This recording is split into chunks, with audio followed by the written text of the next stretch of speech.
Speaker.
Honorable members,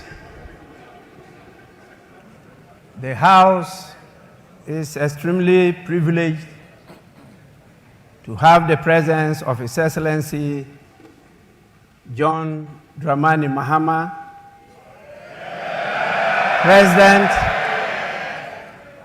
President of the Republic of Ghana and Commander-in-Chief of the Ghana Armed Forces in this august chamber. His Excellency, the President is here in accordance with Article 67 of the Constitution of the Republic of Ghana to deliver a message on the state of the nation to this honorable House. On behalf of leadership and honorable members, it is my privilege and singular honor to welcome His Excellency, the President of the Republic, to this august House. Honorable members, before I invite His Excellency the President to deliver a message on the state of the nation, I shall recognize the presence in this chamber of the following distinguished personalities.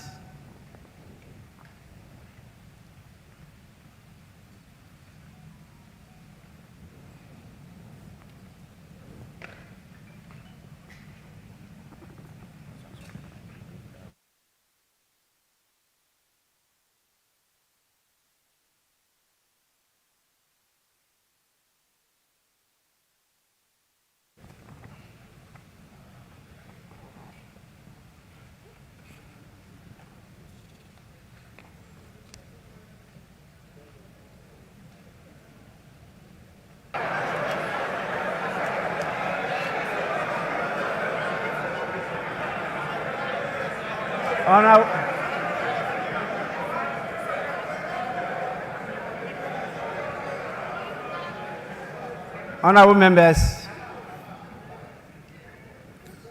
we have to prepare for all eventualities.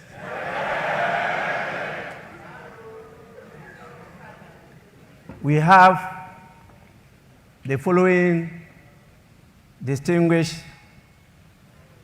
dignitaries with us. Definitely, after welcoming His Excellency the President, he is not here alone. He's present here with his spouse, by the name Her Excellency Lordina Mahama. We have the Vice President, Her Excellency Professor Nana Jane Opoku Ajiman.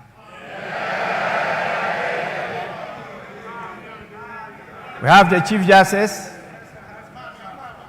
Her Ladyship Gertrude Tokonu.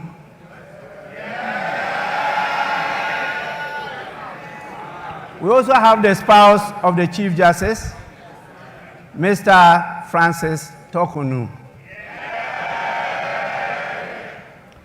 And definitely the spouse of the Speaker, Madame Linda Ofosua Obo.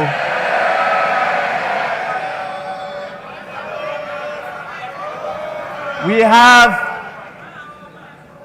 the Chief of Staff, Honorable Julius Debra.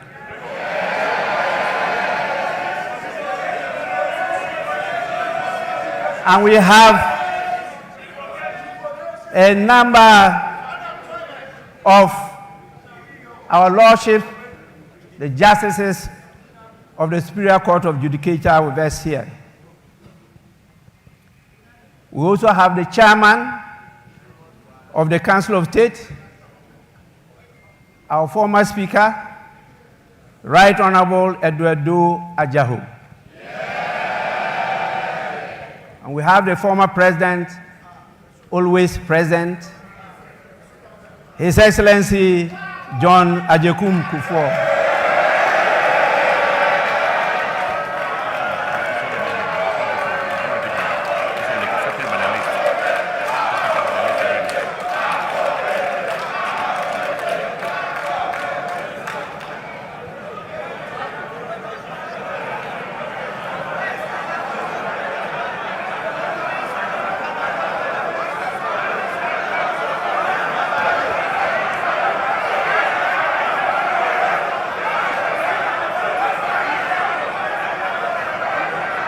Honorable members, order, order, order.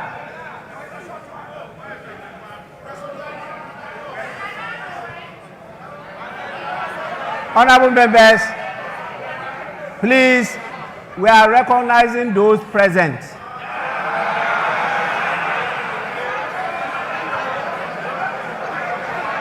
Honorable members, we also have the former First Lady, the evergreen, ever-present, Nana Kunedu Ajiman Rawlings.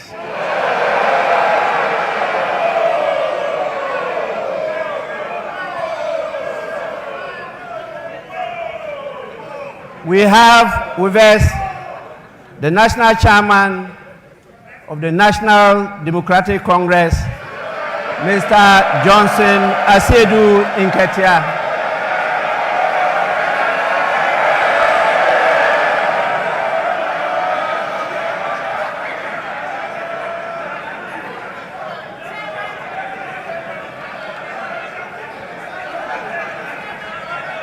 We also have the National Chairman of the new Patriotic Party, Mr. Stephen Ayensu Intim.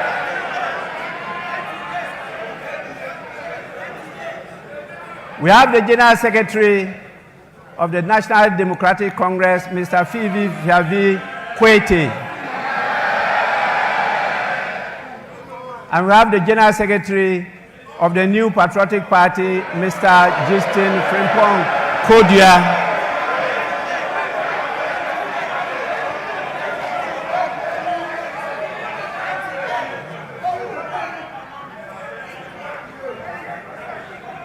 we have, as usual,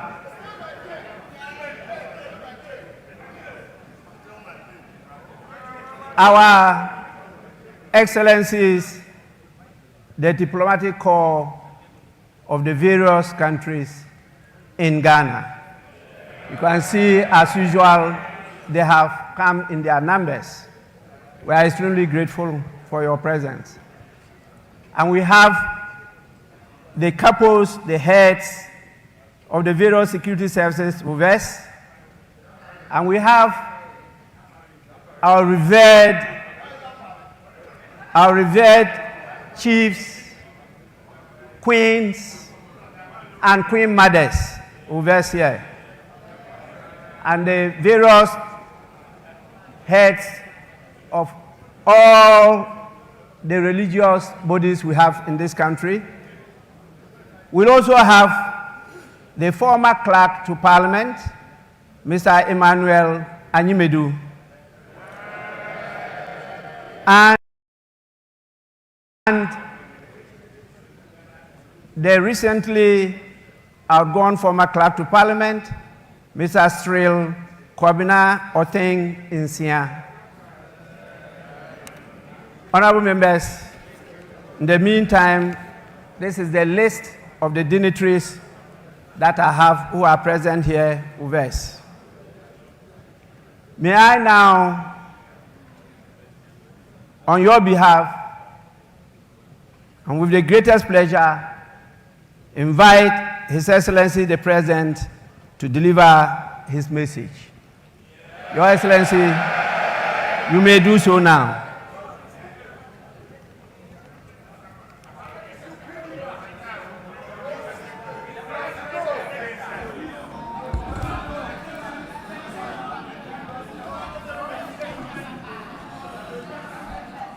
Thank you very much, the Right Honorable Speaker, Your Excellency the Vice President, Your Excellency the spouse of the President, Your Ladyship the Chief Corps, our revered Nime Name, chiefs, traditional rulers, religious leaders, the national chairmen of political parties and executives, the good people of Ghana, I wish you a very good morning.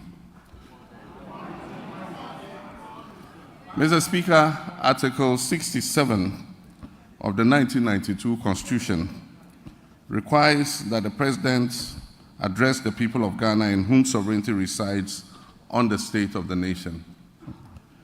About 30 years ago, in 1996, I took my first steps in public service when I was elected to this august House as the Member of Parliament for the Bole Bamboy constituency. For 12 memorable years, I forged many enduring friendships and alliances while working with colleagues from both sides of the House to shape Ghana's legislative agenda and advance the development of our beloved country, Ghana. It has also been nearly a decade since I said goodbye to this House after delivering what many, including myself, thought at the time would be my final address to Parliament. God Almighty, Providence, and the unpredictability of life have summoned me here once again.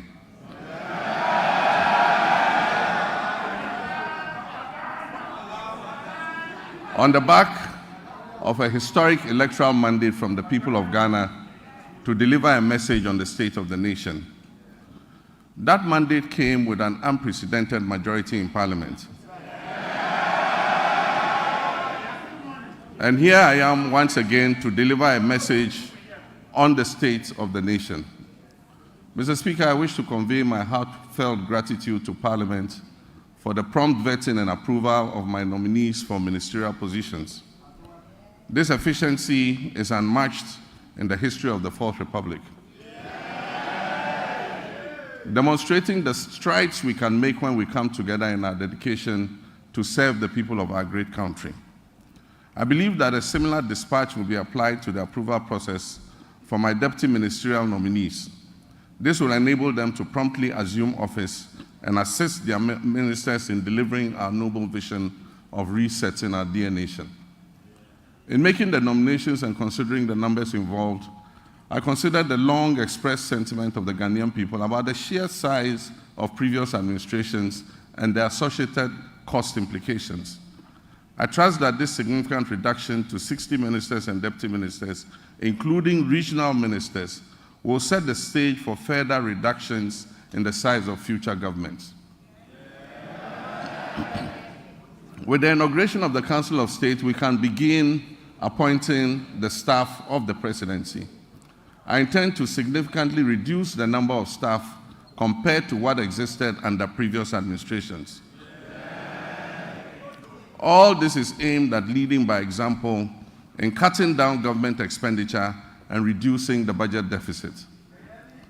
Let me begin, Mr. Speaker, by invoking the timeless words of the hymnist John Oatman Jr., who encourages us to count our blessings and name them one by one. Yes, we're a nation troubled on many fronts, but we also have many blessings, among which is a now firmly established democracy that, for all its imperfections, has enabled 4 peaceful transfers of power in our land. Nestled in a sub-region that is often plagued by strife and political instability, there's a good reason to take sober satisfaction that these successful, peaceful power transfers have become routine. Mr. Speaker, 50 days ago, I took the solemn oath to assume leadership of this country and serve with truth and humility. This was preceded a month earlier by a watershed election that promised to revive our nation's fortunes and give us a new lease of life.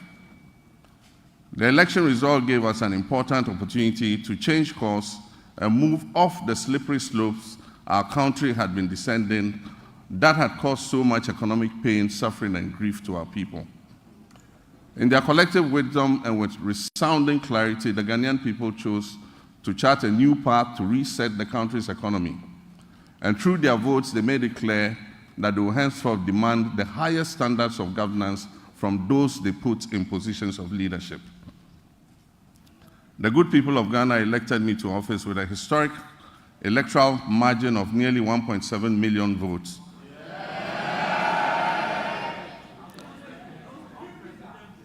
Separating me from my next opponent, giving Ghanaians the first female vice president, Professor Nana Jane Opoku-Agyeman. For the National Democratic Congress, NDC, that resounding victory is a selfless call to duty from a people who are tired of years of economic hardship and poor governance. That call therefore places an obligation on us and all who serve, including legislators from both sides of the House, to do our utmost with decency and humility to change the circumstances and the state of our country. Mr. Speaker, as I stated earlier, Article 67 of the 1992 Constitution requires that I give an account of the state of our nation to Parliament. I'm sad to report that the state of our nation is not good.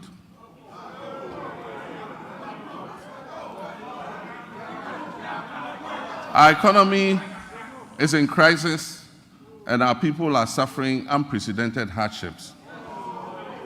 Mr. Speaker, we will host a national economic dialogue on March 3rd and 4th. On March 11th, the Minister of Finance, on my behalf, will present the budget estimates for the financial year 2025 to this August House. These 2 events will allow us to present the real state of Ghana's economic crisis to the people.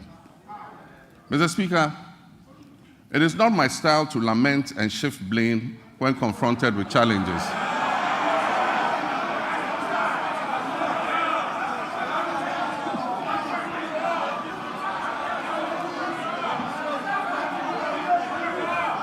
Mr. Speaker, it's not my style to lament and shift blame when confronted with challenges.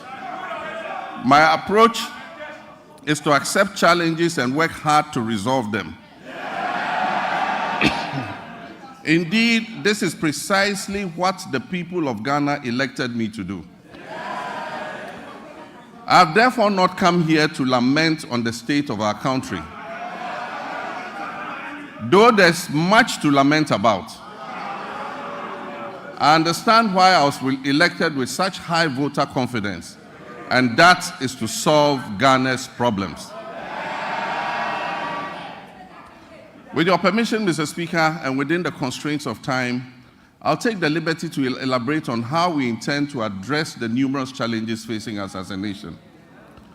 Yesterday, February 26, 2025, marks exactly 10 years since I stood in this chamber, at this very spot, to declare my determination to fix Dumso, a legacy problem of power shortages. And Mr. Speaker, I fixed it. Yes, I promise, and I wish to place firmly on record that from January 2016 until I handed over the administration of this country on January 7, 2017, there was no power rationing or load management in Ghana. Mr. Speaker, today, inspired by the Almighty God and propelled by the massive mandate given to me by the good people of Ghana, I am moved to make a similar purposeful and bold declaration that I, John Dramani Mahama, I will fix the economic crisis confronting our country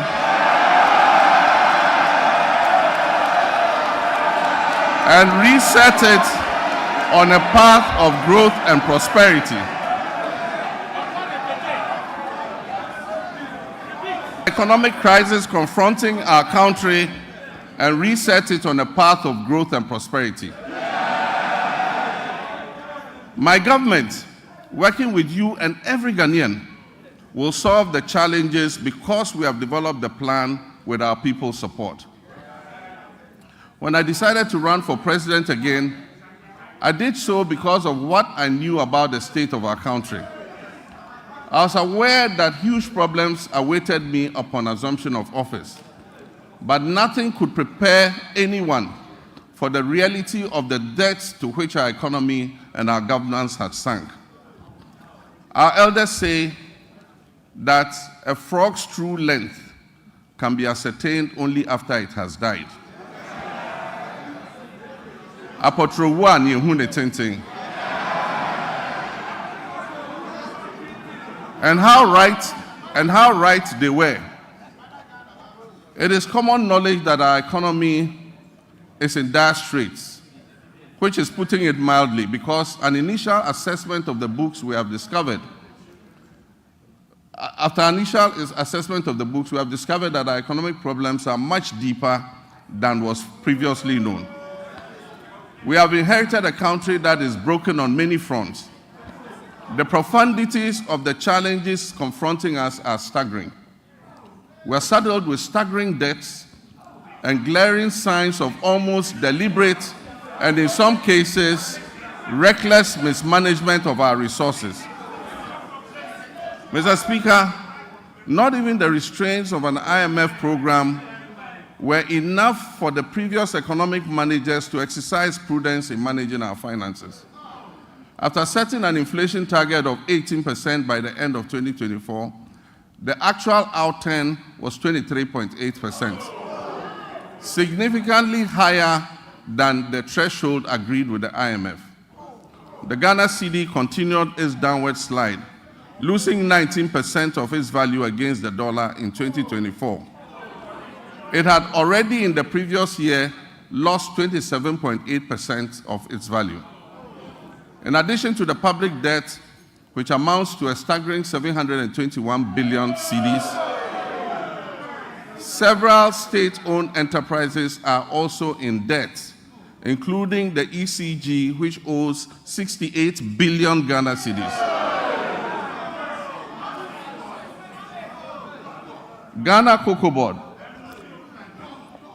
the hope of cocoa farmers, is also highly indebted. Its balance sheet indicates a total debt of 32.5 billion Ghana cedis,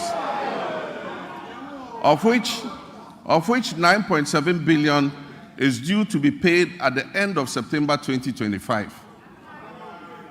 In 2023-2024 crop season, Cocoa Board was unable to supply 333,767 metric tons of cocoa, which it had sold at $2,600 per ton.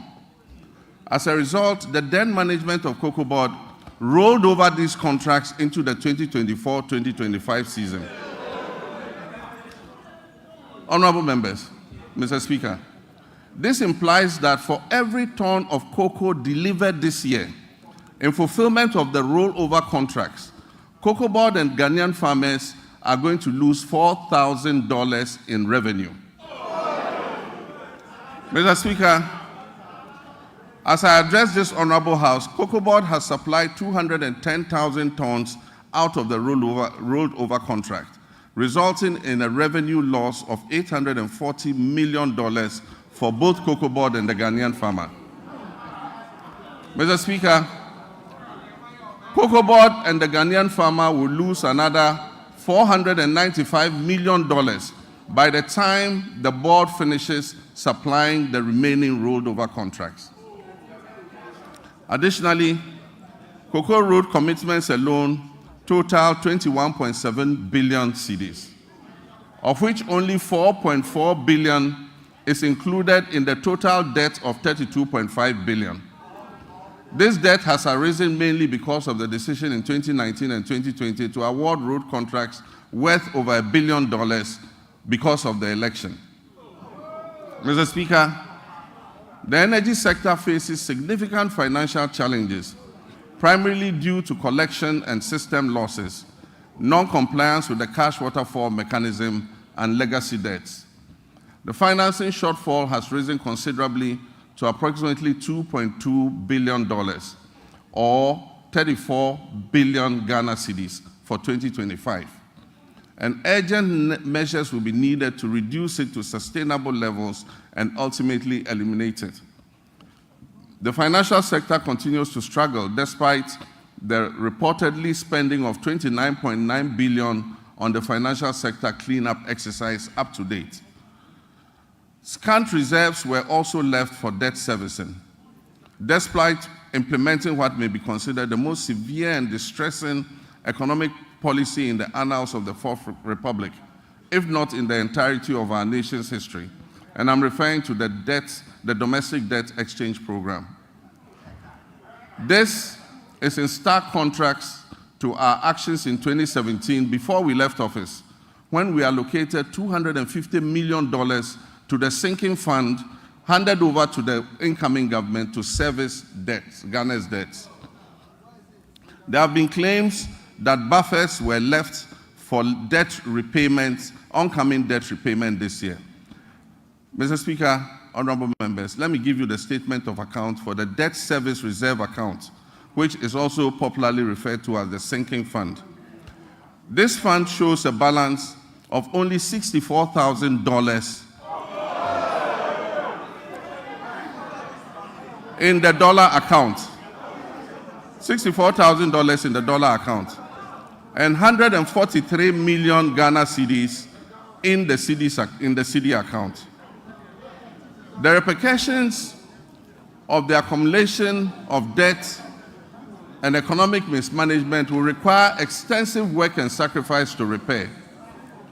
In the next 4 years, to put things in context for you, Mr. Speaker, in the next 4 years, our debt servicing will amount to 280 billion cedis. And this comprises of 150 billion for domestic debt and 130 billion in external debt servicing. Our catastrophic debt position has also severely impacted infrastructural projects that should have been completed. Currently, there are 55 stalled projects due to the default of debt and subsequent restructuring, with a total value of $2.95 billion not disbursed. The stalling of these projects is expected to result in a cost overrun of about 15 billion cedis. Mr. Speaker, notwithstanding this gloomy background, I remain committed to leading this government and taking every necessary step to reset our economy, getting things back on track, and working with the good people of our country to build the Ghana we want.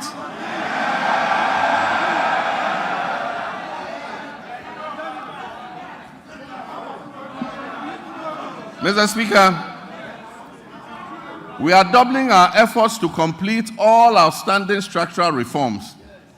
Through the budget, we will implement corrective measures to restore fiscal discipline and debt sustainability. We're also working hard towards completing the upcoming fourth review of the IMF-supported program.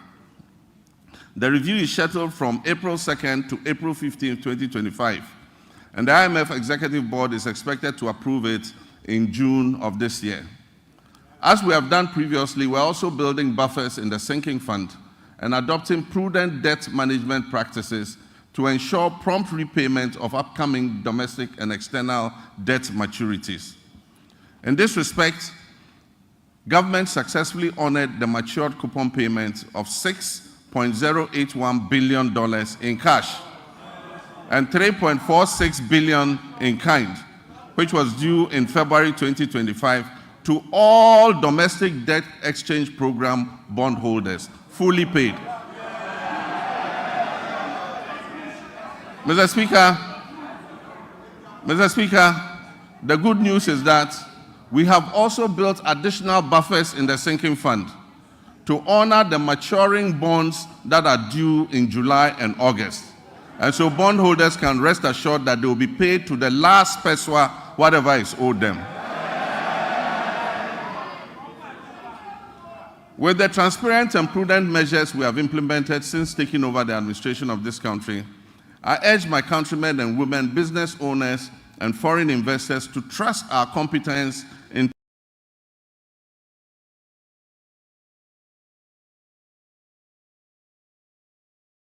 turning our economic fortunes around.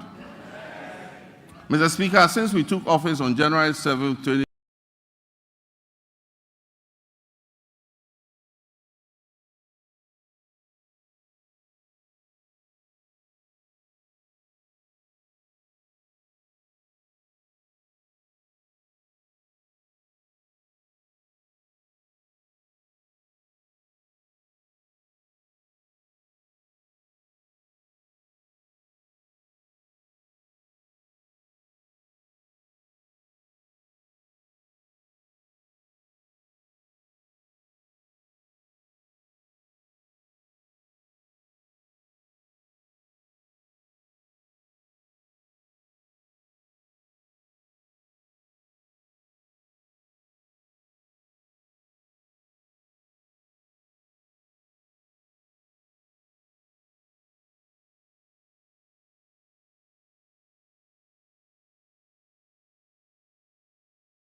the 91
Mr. Speaker, since we took rates of growth,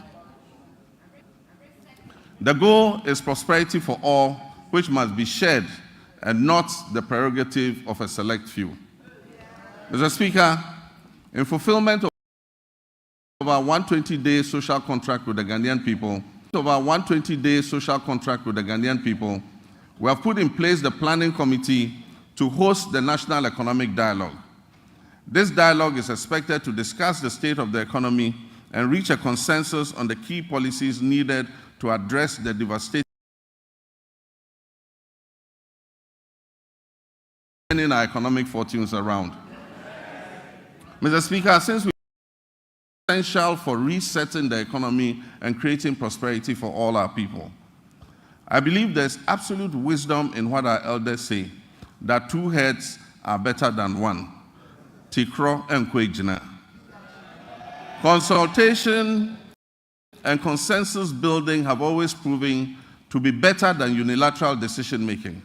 It is my hope, therefore, that our colleagues on the other side of the divide will display love of country and participate in this national dialogue, unlike the boycott of the Senchi Forum in 2014.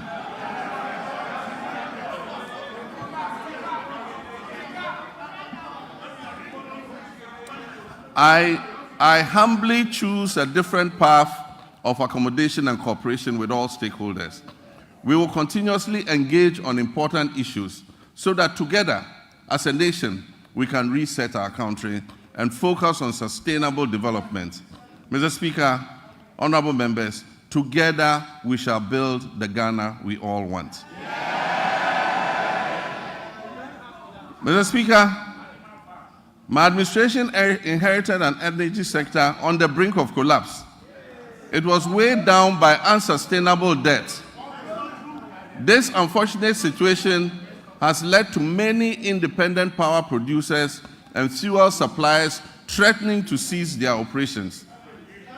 Mr. Speaker, listen to this. Despite collecting over 45 billion cedis in energy sector levies, ESLA, over the last 8 years, the outgone administration has left the Ghanaian people with an energy sector burdened with a staggering debt of 70 billion cedis as of December 2024. It is of deep concern that several state-owned enterprises in the energy sector are struggling to stay afloat, and unless urgent interventions are made, many of them will go under. Financial distress in the energy sector remains a significant obstacle to delivering consistent and affordable electricity to Ghanaians, and it poses an existential threat to our economy in general. Compounding these challenges, critical maintenance activities such as the scheduled pigging of the West African gas pipeline, WACO, were postponed from 2024 to 2025 without sufficient contingency measures for alternative fuel supply. As a result, my administration has had to swiftly mobilize resources to secure emergency fuel supplies to ensure that electricity generation continues despite the closure of the West African gas pipeline. I've been informed that the pigging exercise will be completed in the first week of March, and once again, additional gas will flow from Nigeria. We are anticipating a marked improvement in the power situation once this begins. While the current state of our energy sector poses grave concerns, we must remain resolute in our commitment to restoring stability. I've directed the Minister for Energy and Green Transitions to implement far-reaching reforms, including enforcing a single revenue collection account, strictly adhering to the cash waterfall mechanism, and eliminating all wasteful expenditures by the state utility. Mr. Minister, Mr. President, Mr. Speaker, following my directive, Mr. Speaker, following my directive, the Minister has set up an advisory committee to guide the participation of the private sector in metering and billing in order to improve efficiency in revenue collection and also reduce the high commercial and technical losses that are threatening to drown the state-owned utility company. A pilot partnership between ECG and Enclave Power has proved highly successful and provides us with a workable framework.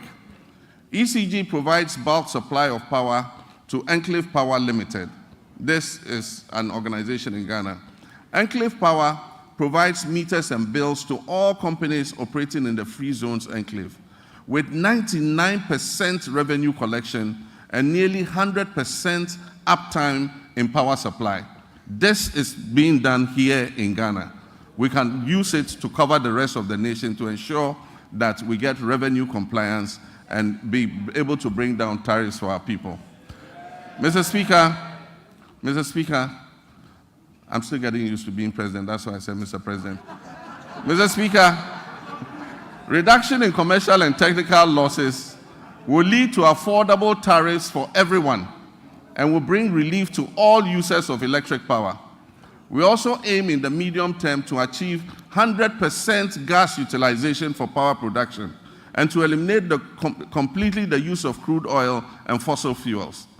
This will save Ghana hundreds of millions of dollars spent on the importation of fuel oils for power production annually. With regards to renewable energy, this administration will soon operationalize a renewable energy and green transition fund to enhance efficiency and accelerate Ghana's transition to renewable energy. This initiative will drive investments in sustainable energy solutions, including solar street lights, rooftop solar installations, off-grid solar systems, electric vehicle charging stations, and rechargeable outboard motors. These measures will reduce dependence on the national grid and position Ghana as a leader in Africa's green energy transition. Mr. Speaker, Ghana's petroleum sector has witnessed a precipitous decline, with crude oil production sinking by more than 32%. This has resulted from the high opacity levels, a very hostile business climate, and excessive political interference in the sector, culminating in most of the major oil companies exiting and stalling all upstream activities. The decline in upstream activity is obvious to any person familiar with the twin cities of Sekondi and Takoradi. Just under a decade ago, these cities were the bustling epicenter of fabrication, logistics, service activity associated with the upstream oil and gas sector.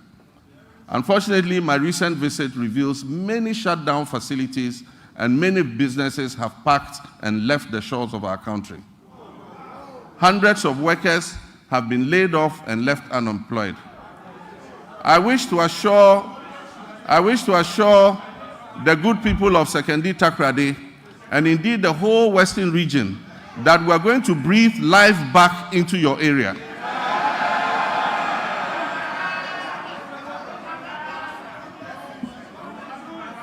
Mr. Speaker, we have already commenced revitalization of our upstream petroleum sector by creating a business-friendly and congenial environment for our partners and other prospective investors who wish to come in. My meeting with the players in the upstream sector have been extremely positive, and we have been assured of substantial investments running into billions of dollars in the very near future. Mr. Speaker, the Minister of Energy and Green Transitions gave the directive for the removal of the unitization based on the arbitration that took place. We believe that this will open the way for an amicable resolution of the issues between Springfield and ENI. And this should make our oil and gas prospects more attractive to investments going forward. Mr. Speaker, Ghana has fertile lands, abundant water, and human resources. Yet we face a paradox.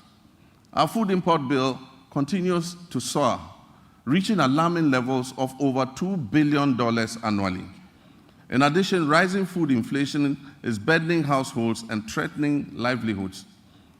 To address this, we're implementing several well-considered policies to grow the agricultural sector, including agro-processing. This will be backed by reliable power supply to meet our country's needs while advancing exports to earn foreign exchange and strengthen our economy. Mr. Speaker, the Agriculture for Economic Transformation Agenda, AETA for short, will modernize agriculture, enhance agribusiness, ensure food security, it will lower food inflation, it will boost exports, and create sustainable jobs. The Feed Ghana program will increase food production and reduce prices through projects like the Grain Development Project, focusing on rice, maize, and soya bean production. The Vegetable Development Project will target crops such as tomatoes, onions, and pepper. Our Poultry Farm to Table project will eliminate poultry imports and increase local production. Ghana imports 95% of its poultry needs, which costs over $300 million annually. To reverse this trend, government plans to revamp the poultry sector by investing in hatcheries, feed mills, processing, and distribution, working towards eliminating poultry imports. And this is a good one. The Nkukon Kitinkiti project.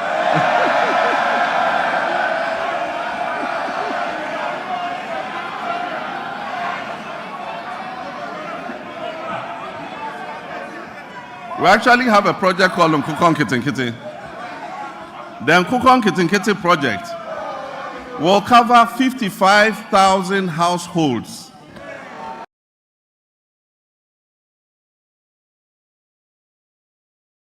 Producing eggs and fresh poultry for the market, and it will help reduce our $300 million we spend on importing chicken annually.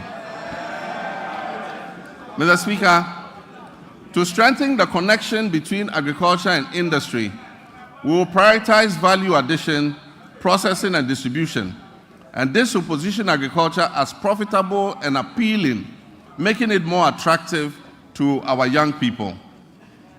We will implement an Agri-Next program to facilitate access to land banks by young farmers, to connect graduates with opportunities in the agricultural value chain, and promote greenhouse agriculture among the youth. This initiative will benefit approximately 30,000 young people. Mr. Speaker, the Livestock Development Project will also address Ghana's reliance on imported meats by restocking breeding farms and increasing local livestock production, creating jobs and boosting self-sufficiency. For years, access to mechanization, quality seeds, fertilizer, and extension services has been a major challenge to our farmers. To address this, government will establish our flagship farmer service centers in every agricultural district, ensuring that farmers receive essential mechanization services and resources to improve their productivity and efficiency. Mr. Speaker, also in the fisheries sector, we implement strategic interventions to enhance productivity and sustainability. Key among these initiatives is the continued enforcement of measures to curb illegal, unreported, and unregulated fishing, which threaten our marine biodiversity and the livelihoods of our hard-working fisherfolk. We have intensified surveillance and monitoring operations, bolstered by the deployment of modern technology and strengthened collaboration with our key stakeholders. In the last month, we have expanded the supply of subsidized premixed fuel to support artisanal and industrial fishers, ensuring affordability and availability. We'll also invest further in modern fish landing sites and cold storage facilities to improve post-harvest handling and thereby reduce losses and enhance the quality of our fish products. Aquaculture development is a key focus of our administration. We'll provide financial and technical support, especially to young fish farmers, increasing fish production and reducing our dependence on fish imports. To increase the value addition in this sector, we'll encourage the establishment of fish processing facilities, create more jobs, and boost exports. Our commitment to supporting women in the fisheries sector remains steadfast as we implement the programs to empower female fish processors and traders with financial capital and capacity building initiatives. While we work hard to fix the economy and provide jobs in all sectors, including agribusiness, one of the biggest crises we face in this country, youth unemployment has led to despair and frustration. The latest estimates show that up to 2 million of our young people are unemployed. This poses a major security risk for our country and requires urgent attention. To bring much needed focus to the desperate and widely scattered youth employment programs and to ensure stricter accountability in their implementation, I have set up the Ministry for Youth Development and Empowerment, in furtherance to the promise I made in the campaign. This ministry, that is the Ministry for Youth Development and Empowerment, is mandated to formulate, coordinate, and monitor policies and programs to promote youth development and empowerment in this country. Mr. Speaker, as part of our Operation Recover All the Loot policy,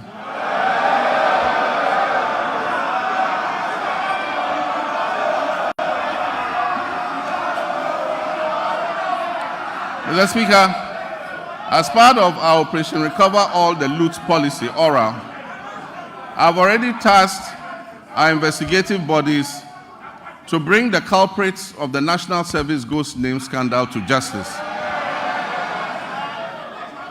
Such brazen theft of public funds must not go unpunished. It is estimated that the criminal addition of some more than 80,000 ghost names could have yielded the suspects over 50 million Ghana cedis every month. Unfortunately, some of these suspects are believed to have absconded from the country already. I have directed that they be declared wanted and their assets traced and frozen until investigations are completed.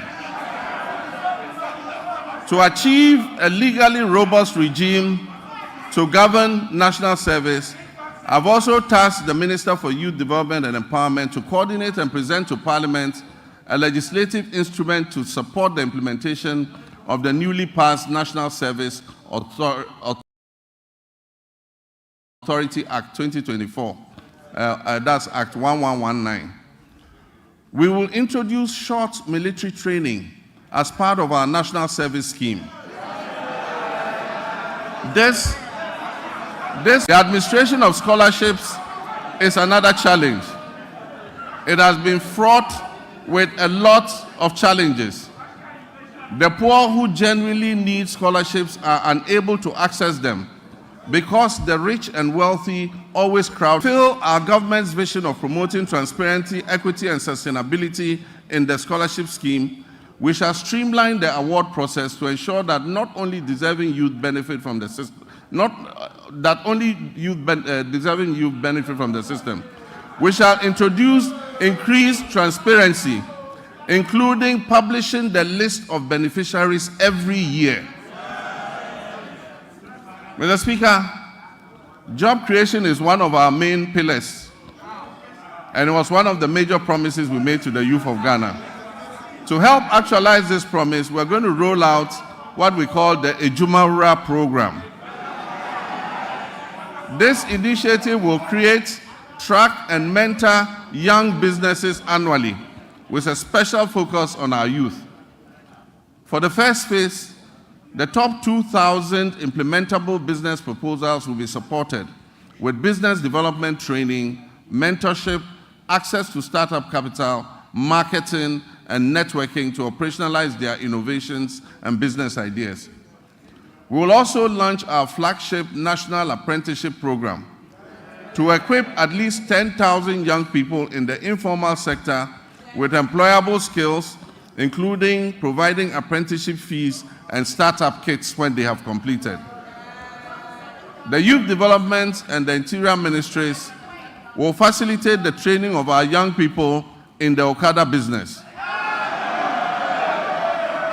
in areas such as road safety regulations, financial literacy, and digital skills, as well as facilitating the acquisition of motorbikes. We will introduce electric motorcycles on a hire purchase scheme to eliminate the use of petrol and make their businesses more profitable. Mr. Speaker, Her Excellency the Vice President's Empowerment for Women and People with Disabilities program will also be launched this year. The program will target women and people with disabilities and other vulnerable groups to build their capacity and offer them access to finance to create their own jobs. Mr. Speaker, The Ministry of Communications, Digital Technology and Innovations will also focus on developing youth IT skills and fostering innovation. Under the 1 Million Coders program, young people will receive training in coding, web app development, digital marketing, and other digital skills. This initiative aims to equip them with the necessary skills for employability in the digital ecosystem. We must provide meaningful and relevant education to prepare our youth for today's technology-driven job market. Despite various reforms, issues related to low-earning incomes persist within Ghana's educational system. I'm committed to ensuring that quality education remains a top priority. The system we have inherited is outdated in many ways and must be realigned to meet the needs of the 21st century and the fourth industrial revolution. Recognizing the urgent need for national dialogue on education and in the spirit of inclusive governance, I launched the National Education Consultative Forum on February 18th in Ho. I look forward to the recommendations which we will incorporate into our sectoral policy reforms. Mr. Speaker, even though Article 38 of the Constitution guarantees equitable access to education across Ghana, 30 years after the Free Compulsory Universal Basic Education FQ program was implemented, its full objectives remain unmet. Find the scope of basic education and introduce the Zero to Hero initiative to enhance foundational literacy and numeracy.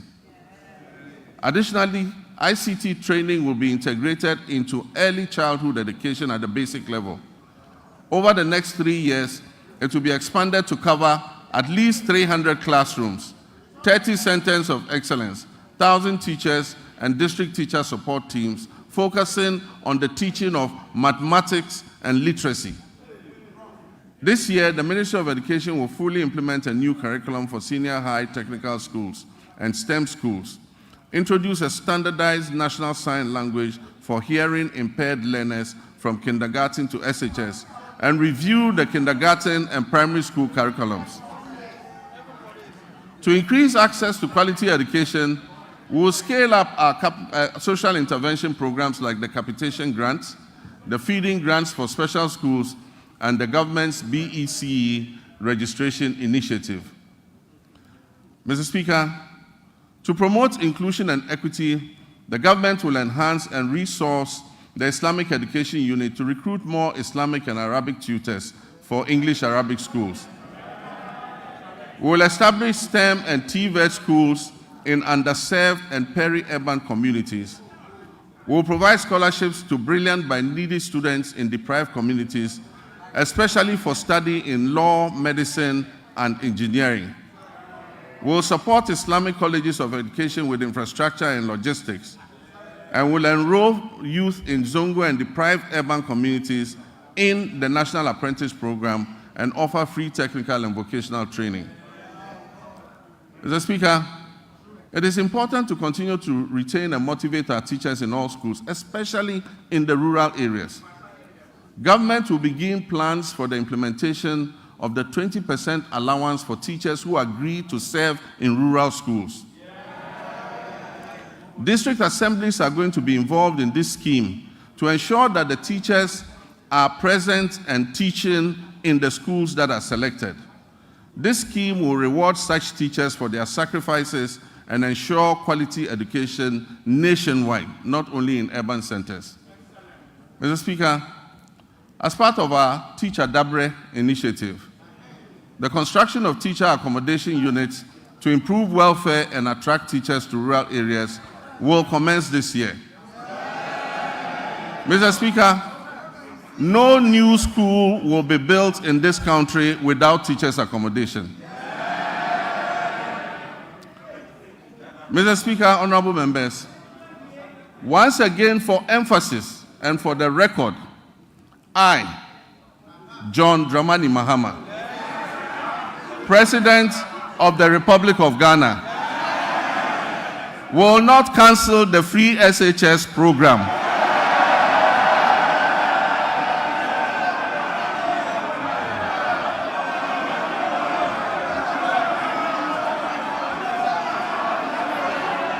I will not cancel the free SHS program. I am determined to make improving its implementation. And also, for the record, students who have benefited from the free SHS since its inception are about 3.4 million. The figure of 5.1 million beneficiaries as put out was an exaggerated and false narrative calculated to achieve political credit. Mr. Speaker, while the free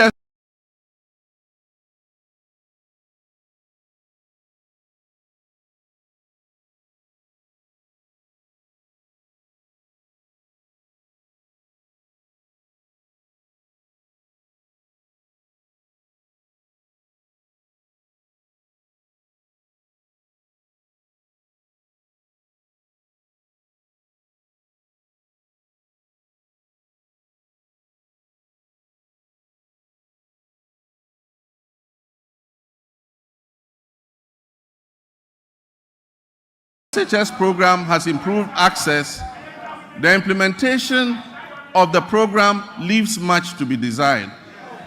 The outcome, Mr. Speaker, the double track system remains a challenge, and we are committed to eliminating it by accelerating school infrastructure expansion and completing stalled educational projects. To fund this, the Education and Finance Ministries are working to uncap the GET fund so that we can accelerate projects in secondary schools. As promised, we have begun improving secondary school feeding, and the children are getting better quality food as I address you.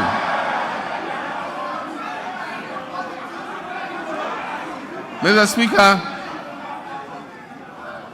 efforts to decentralize school feeding and food management include strengthening procurement and store management records capacity. Once completed, food procurement and management will be fully handed over to the secondary schools to do their own food procurement.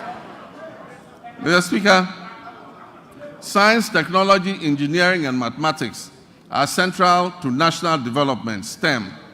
We'll therefore expand STEM programs at all levels to equip all students for the global economy. We don't believe in building single standalone STEM schools. We believe that STEM must be part of the curriculum of every secondary school. Mr. Speaker, regional TVET centers of excellence will be established to provide practical skills. Every region will get a TVET center of excellence to expand technical and vocational education training. Mr. Speaker, honorable members, Ghana has consistently missed its gross tertiary enrollment targets with a rate below 22%, far from the 40% goal that has been set by 2030. Despite over 460,000 secondary graduates coming out annually, 55% qualify for tertiary education, and only 35%, 161,000 of the 460,000 enroll in tertiary education, leaving over 300,000 without access. To address this, government is introducing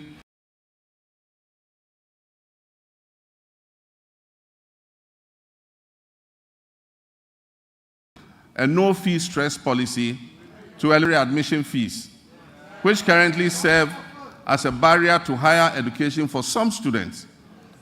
This will be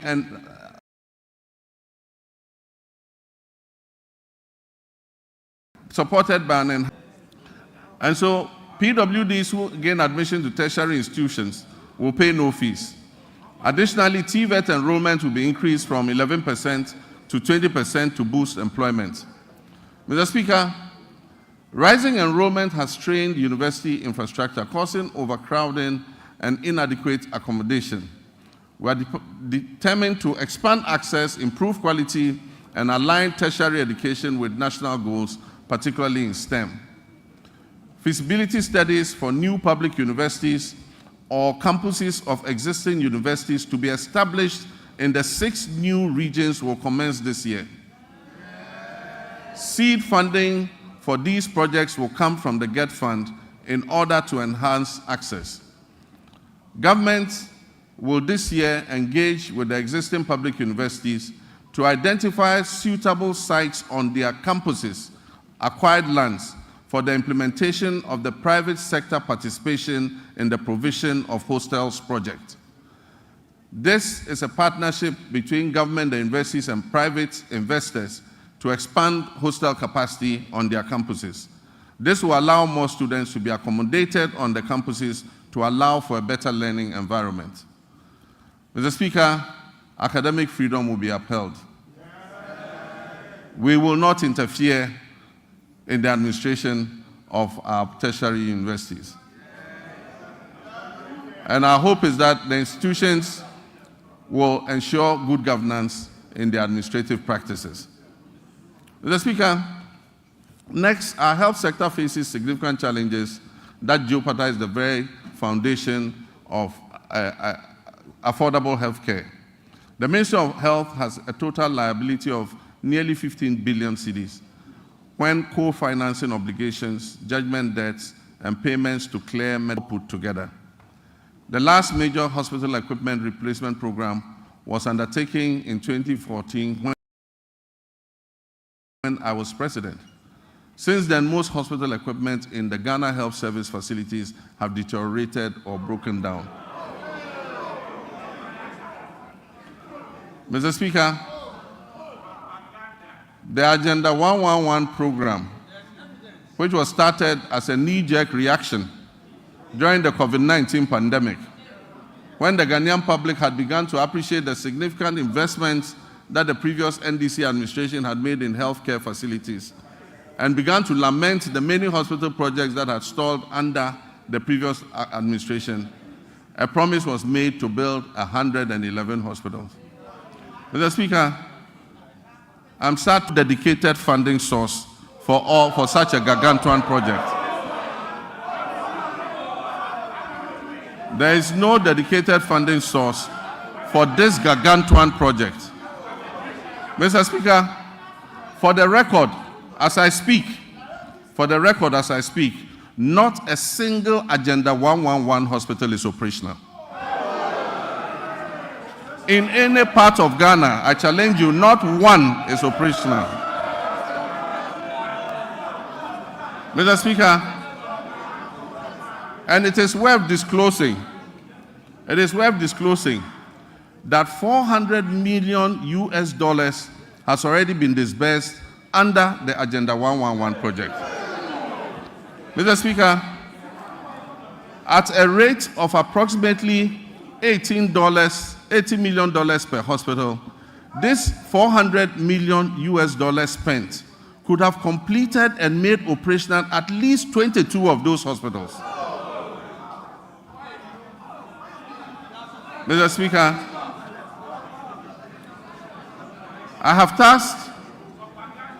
I believe that the money should have been focused on completing a number of hospitals and making them operational instead of spreading it over the current 111 hospitals. As I speak, some are at the foundation level and not a single one is operational. I have directed the Minister for Health to present us with a plan on the way forward for this program. And let me add that we are open to public-private partnerships and franchising to complete and operationalize these hospitals.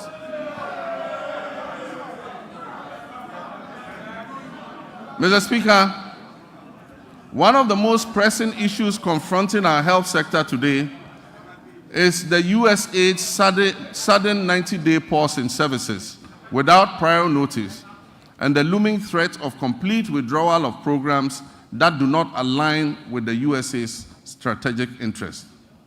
Programs that will be affected include the delivery of medical commodities to regional medical stores and health facilities in the Upper West, Upper East, Northern, and Savannah regions.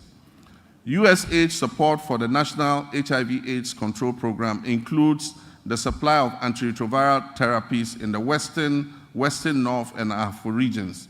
These will also be affected. The withdrawal puts at risk approximately $78 million in earmarked funds for malaria, maternal and child health, nutrition, and HIV/AIDS. It also covers some programs being run at the Noguchi Memorial Institute in research. The impact will be challenging without urgent intervention. I've therefore directed the Minister of Finance to make immediate financial arrangements to mitigate this loss, and I expect that this will be reflected in his budget, which will be presented to this House next month, on March 11th. Working with the NHIA, will revive the Onuado mobile healthcare vans. These vans will provide OPD, ophthalmology, dental, ENT, cancer screening and care in the remote and most vulnerable communities in our country. An earlier attempt to provide mobile health facilities was abandoned after the change of government in 2017. Mr. Speaker, public health experts are grappling with the conundrum of new diseases and re-emergence of old diseases. The unpredictable nature of disease outbreak suggests we must make our health systems more resilient to shocks. Since October last year, Ghana has faced a severe cholera outbreak.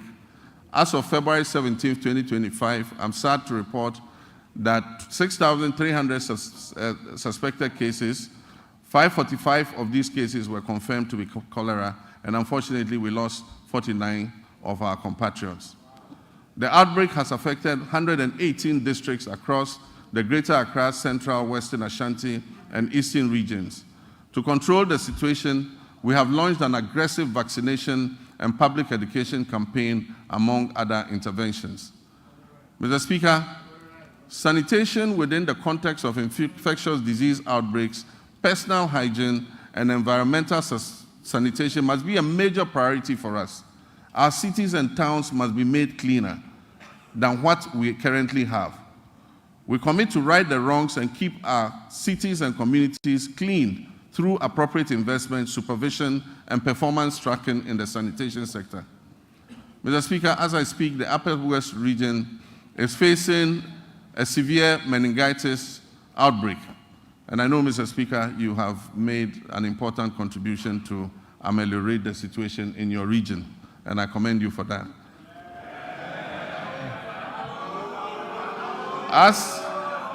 As of February 17, 2025, 135 suspected cases of meningitis were reported. 22 of those cases were confirmed, and unfortunately, 16 deaths have been reported across 10 districts. We've instituted free treatment for affected persons and deployed a strong national team of health experts to encourage early reporting to health facilities of suspected meningitis. Mr. Speaker, as outlined in the 2024 manifesto of the NDC, my administration is actively developing the framework for the rollout of the free primary health care program. When fully implemented, this initiative will mark a significant step towards Ghana achieving goal number 3.8, which is universal health coverage of the SDGs, by eliminating financial barriers to basic health care access. Also in line with our commitment, the composition of the technical committee is far advanced, with plans to establish the Ghana Medical Trust Fund, also known as Mahama Cares, in the coming weeks. Mr. Speaker, honorable members, this fund will be dedicated to financing the treatment of non-communicable diseases, which have seen a significant rise over the past decade.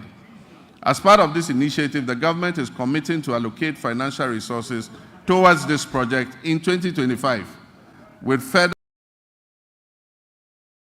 support to be mobilized from private sector partners to ensure the sustainability of the fund. Once operational, the Ghana Medical Trust Fund, otherwise known as Mahama Cares, will directly address the financial burden of patients who require dialysis treatment, cancer care, and other critical non-communicable disease-related interventions. Together, the free primary health care, which will focus on early detection and prevention and treatment, and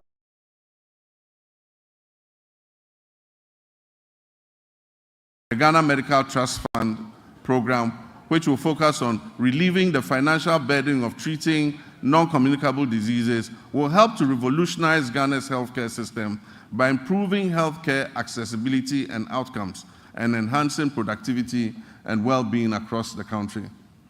Mr. Speaker, Ghana will become the pharmaceutical manufacturing hub of West Africa. And my previous record in government speaks for itself. When I injected funds into Ghanaian-owned pharmaceutical companies to expand their production capacities. Mr. Speaker, as this exciting phase unfolds under the 24-hour economy initiative, we must strengthen every aspect of our pharmaceutical industry.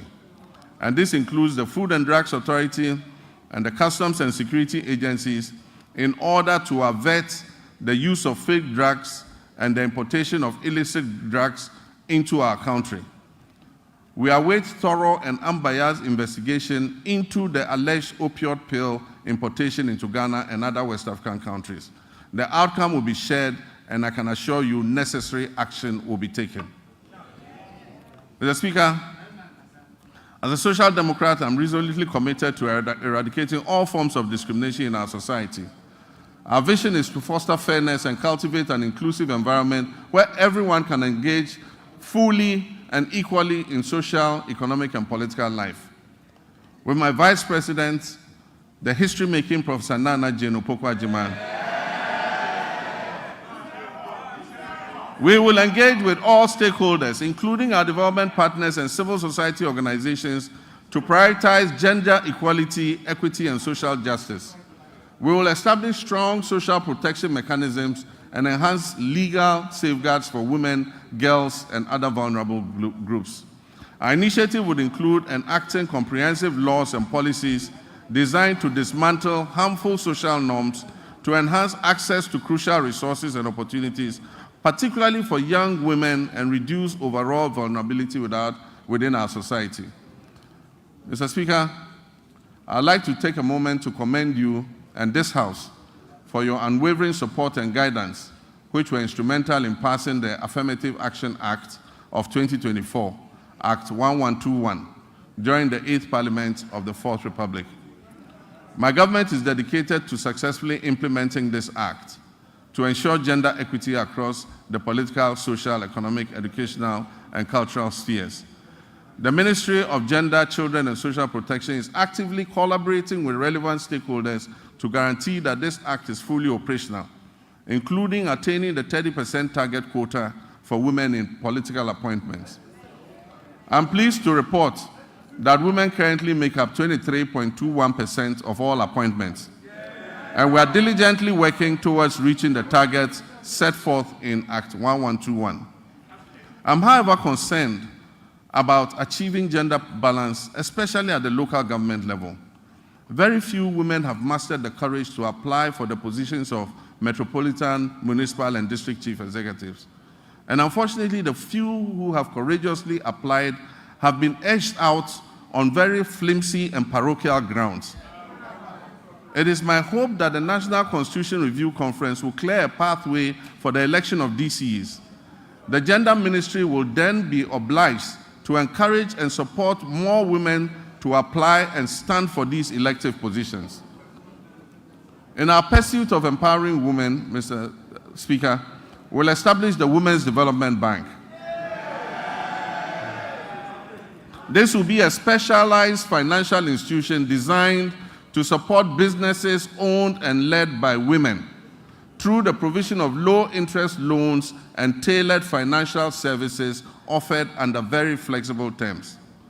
Consultative processes are underway to ensure the successful launch of this bank.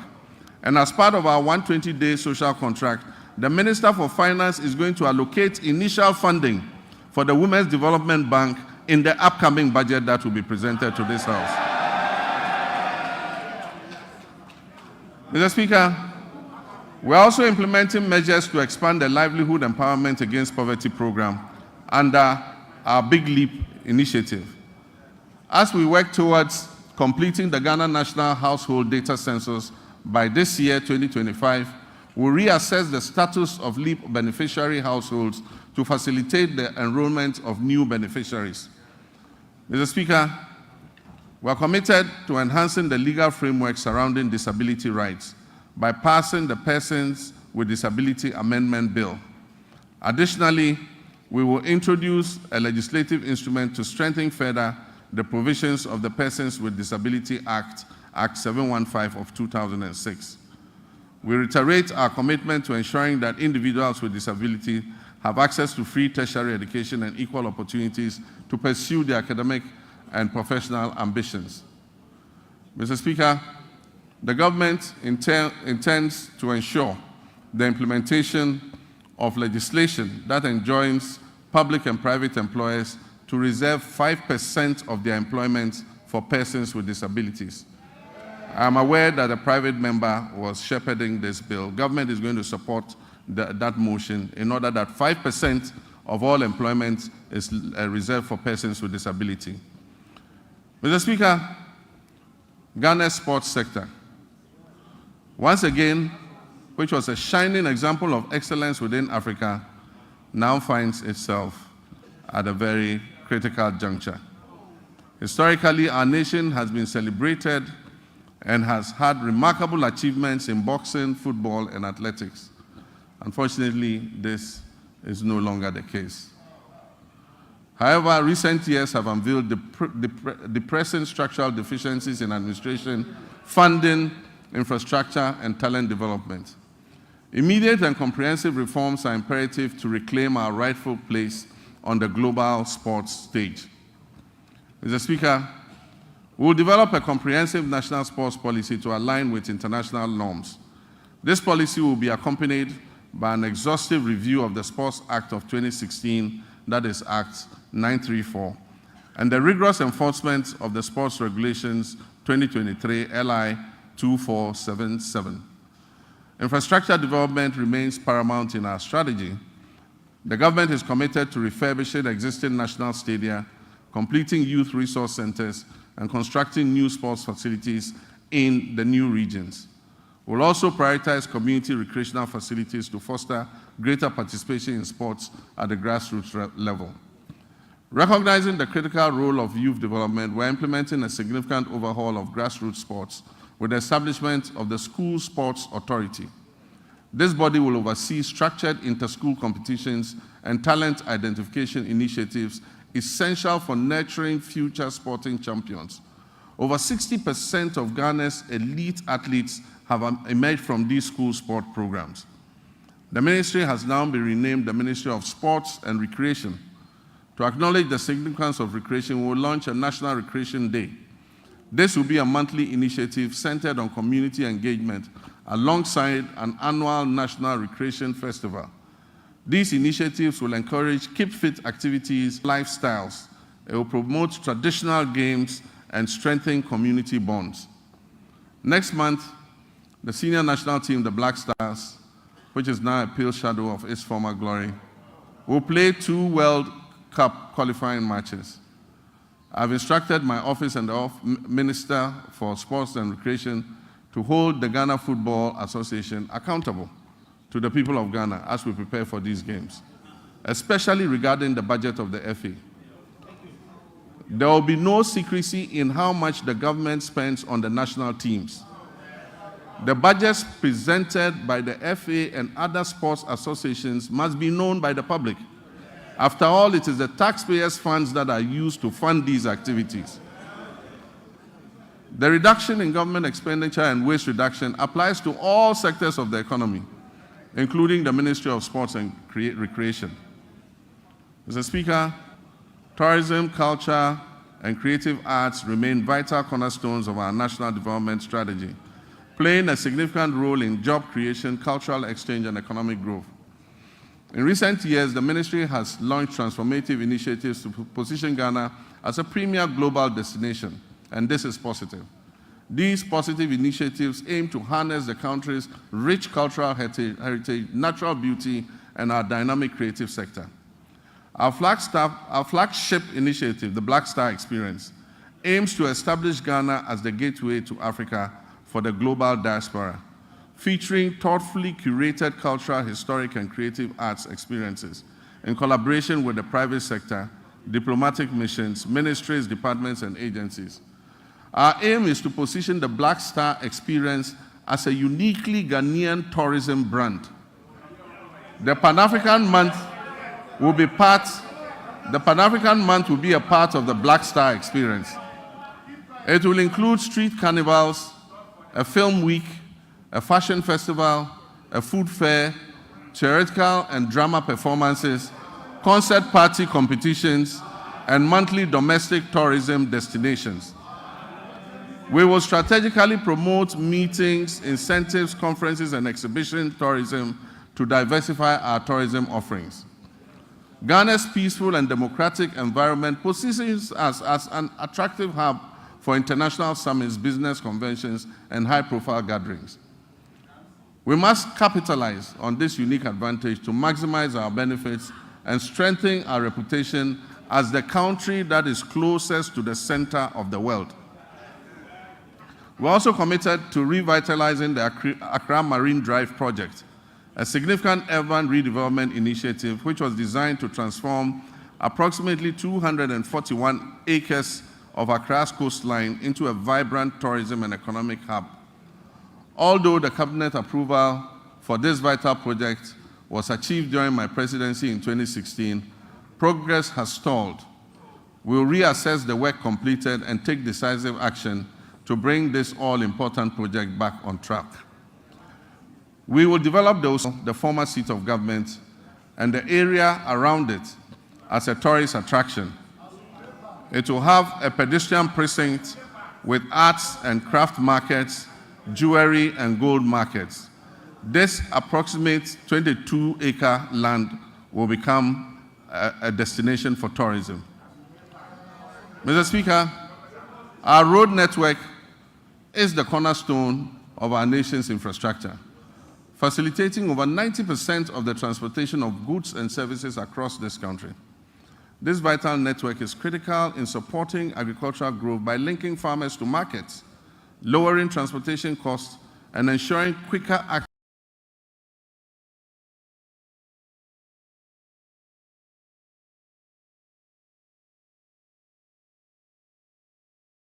access to essential supplies and services.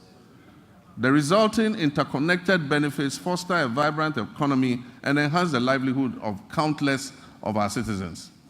Mr. Speaker, while the previous government has made lofty claims about achieving unprecedented milestones in the road sector, available evidence does not support its assertion that it constructed over 13,000 kilometers of new roads and rehabilitation efforts as new construction projects, misleading the public about what has been achieved. The proportion of poor roads has increased, especially in urban centers, where the number of roads in disrepair surged from 46% in 2015 to almost 60% by 2021. Therefore, Mr. Speaker, our road sector is in crisis, mainly due to years of mismanagement. As many as 85% of awarded contracts in the road sector have stalled, and the contractors have stopped work due to non-payment, and most of them have parked their equipment off-site. Mr. Speaker, as of December 2024, unpaid bills owed to contractors in the sector exceeded 20 billion Ghana cedis for work that had been carried out between 2018 and 2024. For instance, the Ghana Road Fund obtained a loan of 600 million Ghana cedis in March 2018 to refinance outstanding debts and borrowed an additional 1.2 billion Ghana cedis from a syndication of banks in November 2019. Alarmingly, upon assuming office, the Ghana Road Fund still had outstanding payments, including some as low as 2,000 Ghana cedis, dating back to 2018. Current commitments for road projects that are unpaid currently stand at an astonishing 105 billion Ghana cedis. Despite these considerable challenges, this government remains steadfast in its commitment to prioritize vital infrastructure projects that address the pressing backlog of poor roads. Our strategy will be anchored in executing our flagship initiative under the Big Push program. The Big Push will see major rehabilitation of many key roads in the feeder roads, urban roads, and highway sectors. We'll also undertake the following key initiatives to revitalize the road sector. We'll reintroduce tolls, road tolls, using modern technology. We'll rationalize the road sector portfolio to focus on high-impact initiatives. Mr. Speaker, we will uncap the road fund in order that it can accumulate more money to pay for road maintenance. Mr. Speaker, we'll minimize sole source procurement to encourage competition, competitive bidding, and enhance public transparency in the procurement processes. Mr. Speaker, the drip equipment, which was acquired at the last moment as a knee-jerk reaction for electioneering purposes,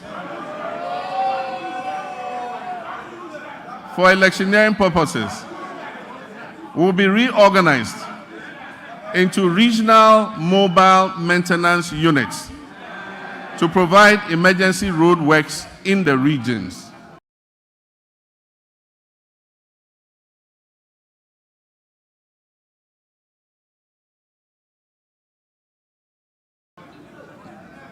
Mr. Speaker, I've realigned the Ministry of Transport to oversee 4 modes of transportation: aviation, maritime, inland water transport, road transport, and railways.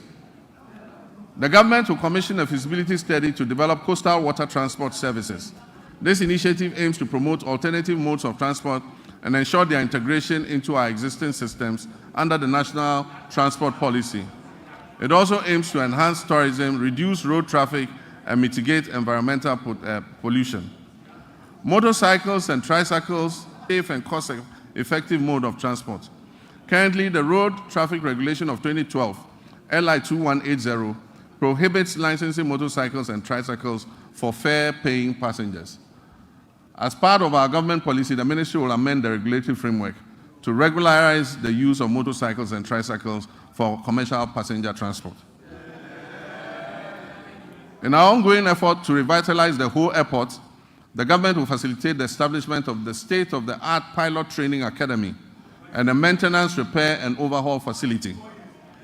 The Volta region will become a center of excellence for aviation training and aircraft maintenance. This project will create significant employment opportunities. It will stimulate economic growth and bolster tourism in Ho and the surrounding communities.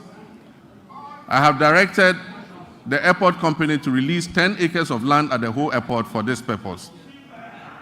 Mr. Speaker, with the completion of the Tema-Mpakadan rail line, the government will launch passenger services between Tema and Adome. We will also begin developing the necessary infrastructure on the Volta Lake to facilitate freight transport between Tema Port and Bupe as part of our Eastern Corridor multimodal transport system. The Western Railway line will continue to be modernized in partnership with the private sector. This initiative aims to support the efficient transport of bulk cargo and minerals from the mines in Nsuta, Awaso, and Yinehin to the Takoradi port, while providing passenger transport along the Western Corridor. Mr. Speaker, the last attempt by the previous administration to re-establish a national airline with us to establish a national airline. We believe that an efficient national carrier can help reduce fares on routes where external carriers are currently enjoying a monopoly. Mr. Speaker, our communications and digital technology initiatives focus on expanding our national digital infrastructure to stimulate innovation and enhance public service delivery. We're also dedicated to improving access to information and communication technology, promoting the digital economy, ensuring inclusive and equitable growth across all sectors.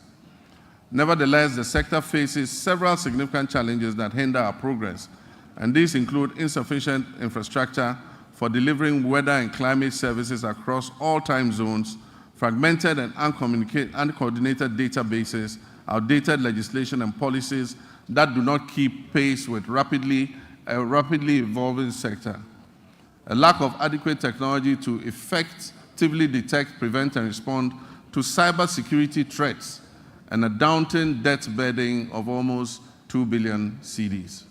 To revitalize this sector, government is committed to reviewing existing laws and policies to better align them with emerging technologies such as artificial intelligence, big data, Internet of Things, and machine learning. Additionally, we'll develop and expedite the enactment of the Kofi Annan Center of Excellence Bill. This legislation will establish the necessary framework for the center to concentrate on research and development, consultancy services, and capacity building. Mr. Speaker, access to safe and reliable water and affordable housing significantly enhances the well-being and quality of life of our people. These elements are integral to our reset agenda and fundamental to our vision to build the Ghana that we all want. However, the water sector in Ghana faces considerable challenges, including illegal mining activities that contaminate fresh water sources, rendering them unsafe for drinking and agriculture. This alarming situation highlights the critical need for a decisive and ongoing effort to combat illegal mining to save our environment and our public health. Government will prioritize completing new and ongoing water projects to improve access to safe drinking water. This commitment should be good news for the people in the Keta, Adaklu, Wenchi, Sekendi Takrade, Asankragwa, Sehwiwioso, Dodoaso, Kweman, Damfa, Goso, Dwabeng, Aveime, and Edubamso. We'll also tackle critical water projects in Damango, Tamale, Yendi, Sunyani, Techiman, and Takwa to ensure broader access to potable water nationwide. Mr. Speaker, Ghana has a coastline that stretches approximately 550 kilometers. 2/3 of this coastline is threatened by tidal wave erosion, which impacts nearly 30% of Ghana's population. Rising sea levels have exacerbated vulnerabilities in coastal areas, leading to flooding, habitat loss, and community displacement. Consequently, coastal protection has emerged as a critical national priority. And so for the communities that are threatened by flood currently, we're going to prioritize building sea defense to be able to protect you. Flooding has become an all too frequent occurrence in many urban centers across the county, resulting in tragic loss of life, livelihood, and property. This scenario underscores the urgent need for sustainable solutions to address these pressing challenges. Many of our drainage systems are inadequate. They are worsened by careless waterway construction and obstruction, and the relentless encroachment on wetlands and floodplains. To tackle these issues, we have to explore alternative sources of funding to support essential drainage works, desilting, flood control, and coastal protection.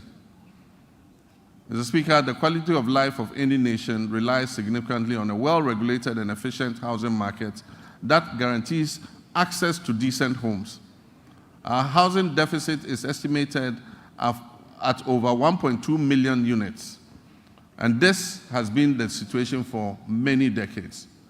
High costs associated with land acquisition, construction material, and access to financing have made home ownership unattainable for many, primarily affecting vulnerable populations and contributing to the rise of slums. This government is steadfast in its commitment to complete all ongoing housing initiatives, beginning with the Saglemi Affordable Housing Project. We'll also implement a low-cost social housing project supported by a district housing scheme. This project aims to remove the financial barriers to home ownership. Workers in the formal sector, public or private, who have about 15 to 20 years before retirement, can purchase and own a house in cedis and have the cost deducted monthly from their salaries until the house is fully paid up. Mr. Speaker, Illegal mining, commonly known as galamsey, has inflicted tremendous harm on our forests, leading to significant land degradation and pollution of vital water sources. This reckless activity threatens Ghana's environment and public health.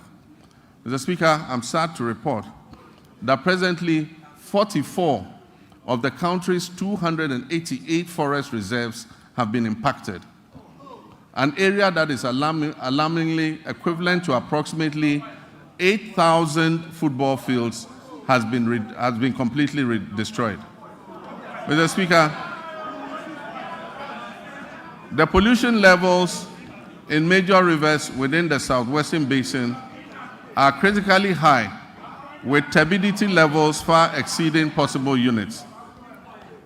To combat this urgent crisis, we're implementing a proactive approach that includes robust and impartial law enforcement, meaningful stakeholder engagement, and the creation of alternative livelihoods for our citizens involved in galamsey.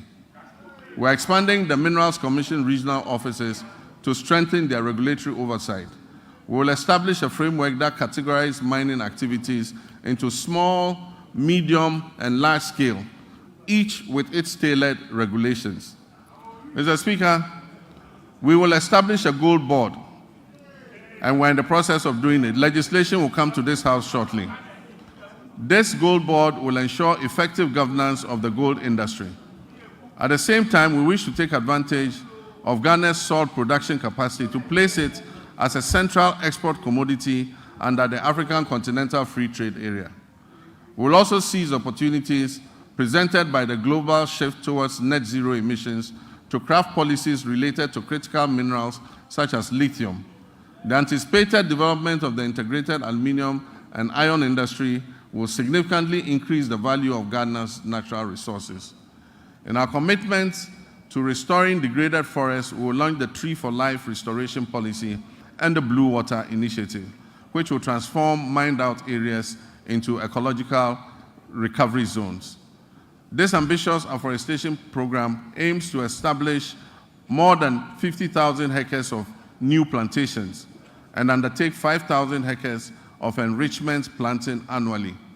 We'll also implement public sensitization campaigns to foster sustainable forest management practices and uphold the Wildlife Resource Management Act.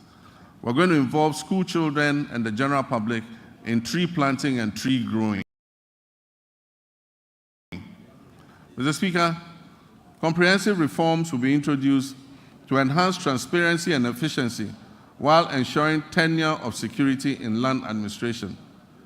Climate change remains a pressing concern for Ghana and the global community. To meet our climate mitigation targets, Ghana has allocated 24 million metric tons of its carbon budget, totaling 64 million metric tons of carbon for authorization under Article 6 of the Paris Agreement. We've successfully authorized 3 projects which are poised to reduce 5.2 million tons of our carbon emissions. In line with our manifesto, we are committed to strengthening institutional and human capacity through necessary adaptation and mitigation measures to bolster resilience in critical sectors such as agriculture, forestry, energy, and water resources. We also pledge to align our national policies with international efforts to limit global warming to 1.5 degrees centigrade by 2050 and promote a fair and just transition to renewable energy sources. Mr. Speaker, we stand on the cusp of making history, the history of a country that prioritizes transparency and accountability as key elements of governance. During my campaign for president, I pledged, as captured by the NDC's 2024 manifesto, to take a strong stance against corruption. Mr. Speaker, we must end state capture. Mr. Speaker, we must end the purchase of state and public assets, such as land and other immovable assets, by members of the political class. Mr. Speaker, I pledge to fight corruption head-on by implementing Operation Recover All the Loot, oral. In that regard, Mr. Speaker, One of the first committees I established, even before my investiture as president, was to establish the oral committee on the sidelines of our transition. It is instructive to announce that the committee received over 2,000 complaints from the public and has since handed over a comprehensive report. This report has been given to the Attorney General for further review, thorough investigation, and eventual prosecutions. Mr. Speaker, the recent arrest related to the unwarranted payment of $2 million of Ghanaian taxpayers' money in the Sky Train saga, and then also the National Service Ghost Name scandal, mark only the beginning of a comprehensive response based on the oral committee's findings. Mr. Speaker, let me state that my commitment to fighting corruption will continue with the establishment of a unit at the presidency and the maintenance of the hotline, where complaints and reports regarding graft and corruption will continue to be received and transferred to the Office of the Attorney General. Mr. Speaker, we will shortly submit for consideration a bill to regulate and restrict the sale of disposal of public lands and state assets. Mr. Speaker, as soon as the 2025 budget is approved, government will immediately take steps to reform the existing anti-corruption agencies by increasing funding and improving transparency and accountability. Mr. Speaker, Ghanaians voted largely and overwhelmingly and endorsed the NDC because we demonstrated a strong commitment and abhorrence for corruption. We pledged to fight corruption and implement far-reaching reforms that will eventually achieve a sustainable zero-tolerance policy against corruption. Mr. Speaker, the justice and legal sectors play pivotal roles in ensuring accountability and fostering the fair, equitable treatment of all our citizens by the state and its agencies. Delays and uncertainties have plagued justice delivery in Ghana, leading many Ghanaians to perceive a politicization of the judicial process. The public trust in the judiciary's independence is alarmingly low. We must work together to restore confidence in the judiciary. My government will uphold the judiciary's independence and work with the Judicial Council and services to depoliticize justice delivery and collaborate closely with the Chief Justice to combat corruption effectively. Mr. Speaker, in line with our manifesto promise to reform and expand legal education, we have developed a legal education reform bill ready to be presented to Cabinet for approval and laying before this August House Parliament. Mr. Speaker, on January 30th, 2025, I inaugurated the Constitution Review Committee to undertake a comprehensive review of our fundamental law and ensure that it reflects the hopes and aspirations of our citizens. The committee is composed of distinguished scholars, jurists, and professionals who have made significant contributions to our nation in both the public and private sectors. They will engage Ghanaians and consult with the relevant stakeholders and experts over the next 6 months. Their findings will ultimately be presented to the public for approval, followed by submission to Parliament for enactment into law, and referendums will be held where necessary. Mr. Speaker, I'm pleased to report that Ghana's internal security remains stable, despite developments primarily rooted in chieftaincy disputes. We firmly believe that even amidst conflict, it is essential for our citizens to coexist peacefully and seek amicable resolution to these disputes. We will initiate comprehensive reform across all security agencies to strengthen our national safety and security. One area that has garnered significant public scrutiny is the recruitment process within our security forces. Accusations of politicization, favoritism, protocol, and selectivity have been prevalent. Let me assure you that we are committed to changing that narrative and fostering a more transparent and equitable recruitment policy so that all our young people who wish to serve in these services have an opportunity to do so. We are dedicated to enhancing the capabilities of the Ghana Police Service, the Prison Service, the Ghana National Fire Service, the Immigration Service, and the Narcotics Control Commission, the Customs Division of the Ghana Revenue Authority, and all investigative bodies operating under the Ministry of Interior. By motivating and re-equipping these agencies, we aim to effectively maintain internal peace and security. Mr. Speaker, I want to reaffirm this government's unwavering commitment to prioritizing the welfare and well-being of our brave men and women in uniform who sacrifice daily to uphold law and order and secure our nation's peace.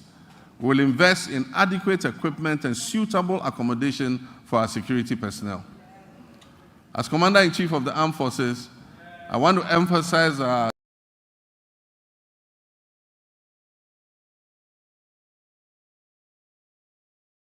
determination to strengthen our democracy.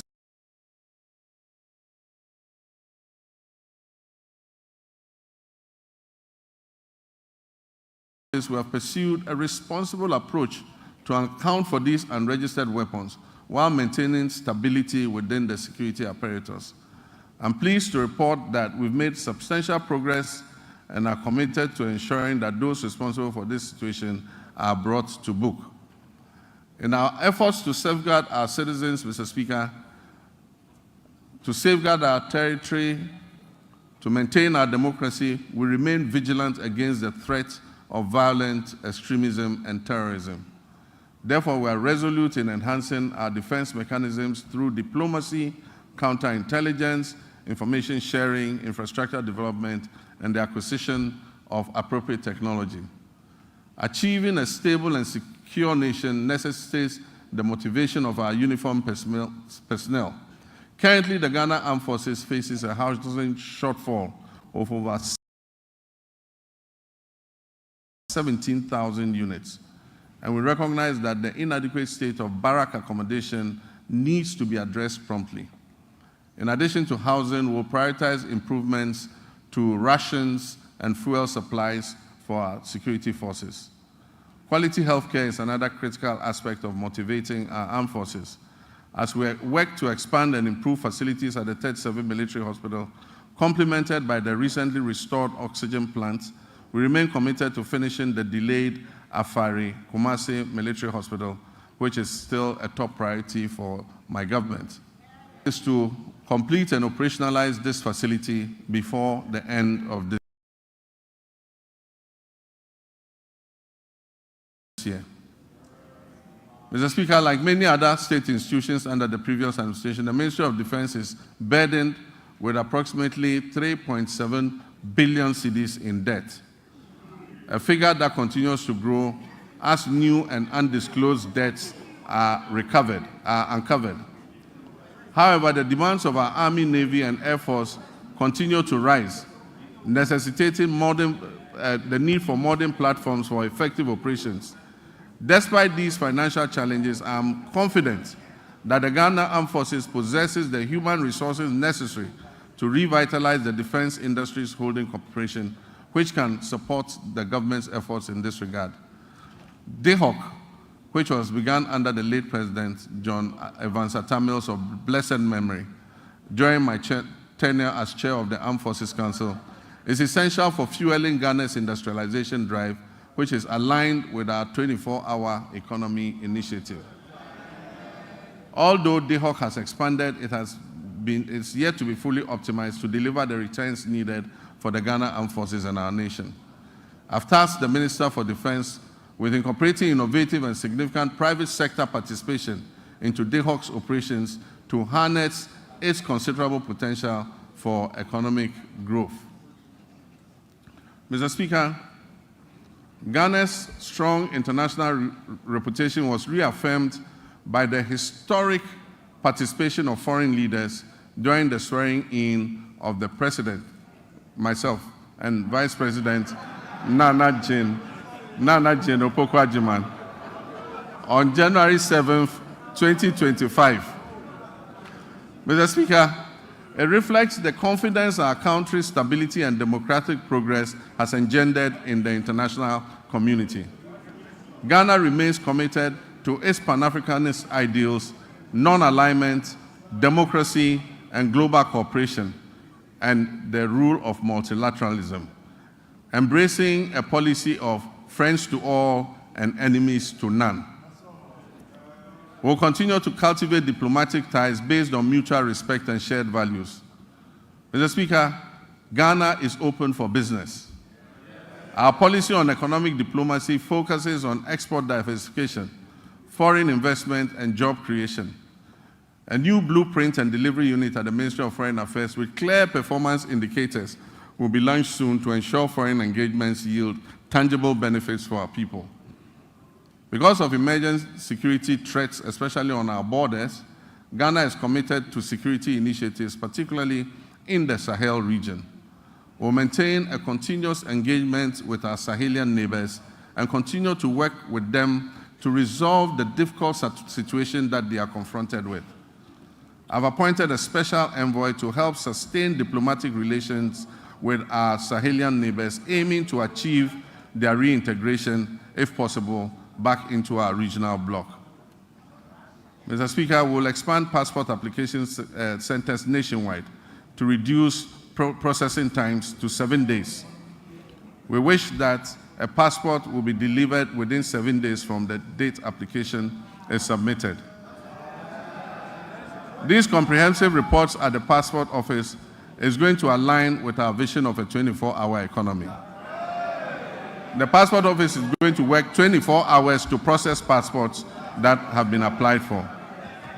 Mr. Speaker, as we reset Ghana to serve Ghanaians better, government will also revamp the labor administration institutions in the country. We'll promote social dialogue and foster harmonious industrial relations among stakeholders. In the coming months, the National Tripartite Committee, led by the Sector Minister, will organize a national labor conference to discuss pertinent issues affecting labor and employers. The recommendations are expected to influence and shape government's policies and programs in this sector. Mr. Speaker, we will launch the Ghana Labor Export Program, which would allow Ghanaians to go abroad and work with countries that we have signed agreements in specialized areas like engineering, technology, welding, carpentry, masonry, and nursing, teaching, and so many and so forth. The government will maintain strict fiduciary responsibility for the operation of the National Pensions Regulatory Authority and the Social Security and National Insurance Trust. This year, the NPRA will fully automate its internal operations and the pension industry will be regulated. This is critical to safeguarding the growing pension fund assets. As part of measures to increase pension coverage in the informal sector, which currently stands at only 11%, the government will implement an informal sector pension inclusion initiative to increase participation in micro-pension schemes. Decentralization has been at the heart of our government system, yet key players in the process, such as assemblymen and women, often face neglect and inadequate compensation. Mr. Speaker, I did promise to pay modest allowance to our assemblymen and women, and I'm committed to keeping this promise. The Honorable Minister, when he presents the budget to this House, would have a provision for allowances for assembly members. Mr. Speaker, I have just unveiled the state of the nation as I came to meet it. I've also disclosed several measures that I intend to take to address the challenges we have inherited. Nonetheless, no matter how well-intentioned our efforts to reset our economy are, they will not yield the desired outcome without the support of the people of Ghana. And so, to my dear countrymen and women, you have clearly and unmistakably expressed your displeasure with the poor governance and corruption that has existed in the past. Mr. Speaker, some of our compatriots did so even at the peril of their lives, just as our 28 February crossroads shooting national heroes did in the Gold Coast. May all such martyrs of democracy, those who have died in the process of elections and in the process of just exercising their civil rights, may they rest peacefully in the bosom of the Lord. Mr. Speaker, we will, as I promised, investigate these deaths and we will provide appropriate compensation to the families of those who have died during the elections. My brothers and sisters, you gave me a compelling mandate that leaves no one in doubt about your expectations of me and my government. You embraced the vision to generate new and well-paying jobs through the 24-hour economy initiative. The arrogance of power that you so much abhor will be a thing of the past. I will enforce and demand the highest standards of performance from those I have chosen to work with me to improve the circumstances of our country. I'll publish a code of conduct that they will be strictly made to abide by. Mr. Speaker, it would be remiss of me if I didn't admit that the entire economic value chain is currently in the internal ICU, in the ICU. As I recall mentioning a few intensive care units, as I recall mentioning a few years ago when we were still in opposition, the economy is even worse than we had envisaged. But this gives us ample opportunity to be innovative in our efforts to resuscitate it. And so what are the key takeaways from me for the people of Ghana? 1, that we shall fight corruption effectively. 2, that we shall run a lean government of no more than 60 ministers. 3, that we shall realign the ministries, agencies, and departments to eliminate duplication. 4, that will introduce austerity, reduce wasteful expenditure and spending, and improving tax collection. 5, that we shall widen Ghana's taxness, reform tax waivers, especially on investments, and return to our homegrown solutions. 6, that we will grow what we eat and reduce imports of food and goods that can easily be produced here in Ghana. Your voice and contributions will prove invaluable on this journey of national reset, and I encourage you to make your voices heard. I commit to the judicious use of your resources, eschewing waste and ostentation. We will always endeavor to make the most of the little we have, so that together we can guarantee a brighter future for our children and our children's children. Though the state of our nation now may appear bleak and the task of addressing it may seem daunting, nothing should stop us from achieving our goals once we set our minds to it. In one collective push, we can resolve to make this great nation bequeathed to us by our forebears and see it come to fruition.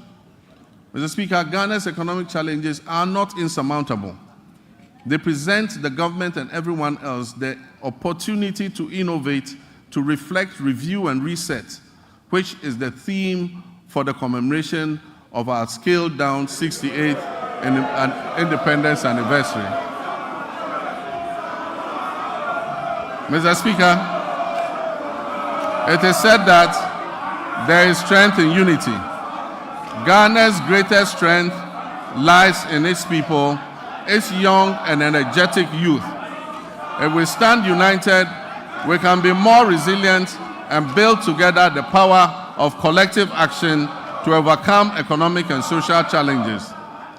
Every Ghanaian, regardless of political affiliation, background, or status, has a responsibility to play a key role in nation building and work towards a complete reset of our country. Mr. Speaker, let me assure you that we are leaving no one behind as we reset to rebuild the Ghana we want. We will rebuild a Ghana that works for all of us and not just a few. We shall live the dreams of our forebears in our lifetime. And so, my countrymen and women, where despair once existed, let hope radiate. And where the sun appeared to set on our bright prospects as a nation, let a new dawn of enthusiasm and renewal supplant it. So that when I come and stand here next year to present a message of the state of our nation, it will be one brimming with excitement and happiness. Mr. Speaker, I thank you very much for this opportunity. I thank honorable members for your kind attention. May God bless our homeland, Ghana. Thank you.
Members, honorable members, please resume your seat. Honorable members,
honorable members, order.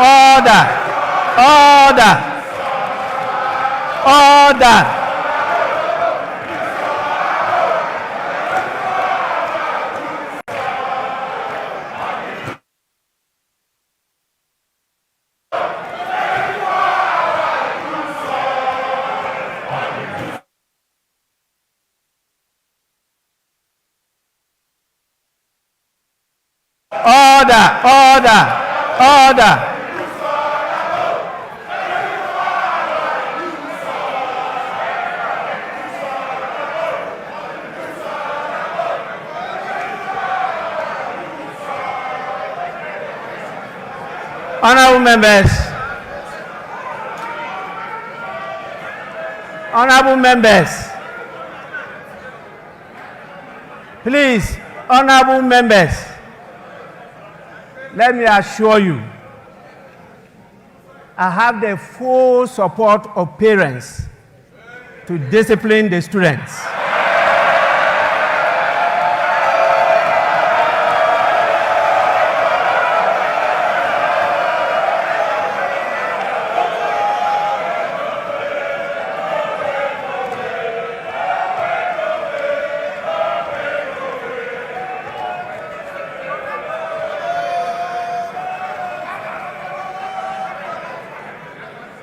I will not accept any apologies again.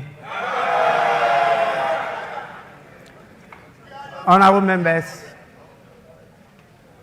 in accordance with Standing Order 72, Rule 4, I convey to His Excellency the President the gratitude of the House for the address. Honorable members, again, in accordance with the practice of this House, a formal communication will be forwarded to His Excellency the President after the House has thoroughly debated this address. So you will soon have your say. In accordance with the standing orders of the House, I want to know from the Majority Leader any indication regarding adjournment of the House. In other words, Honorable Leader, can you move for an adjournment?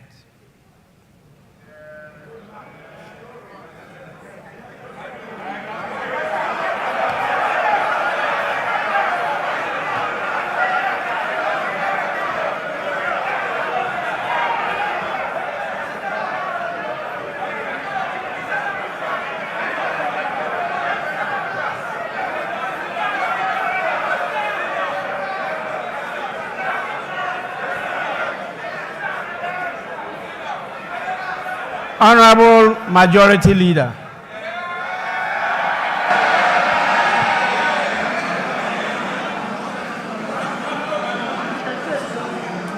Thank you.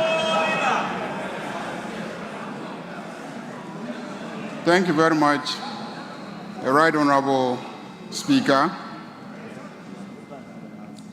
Right Honorable Speaker,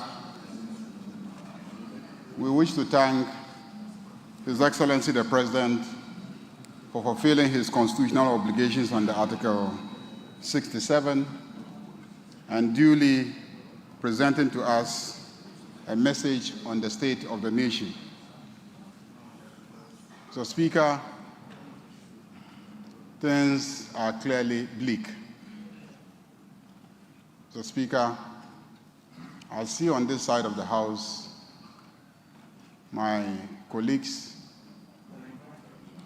in black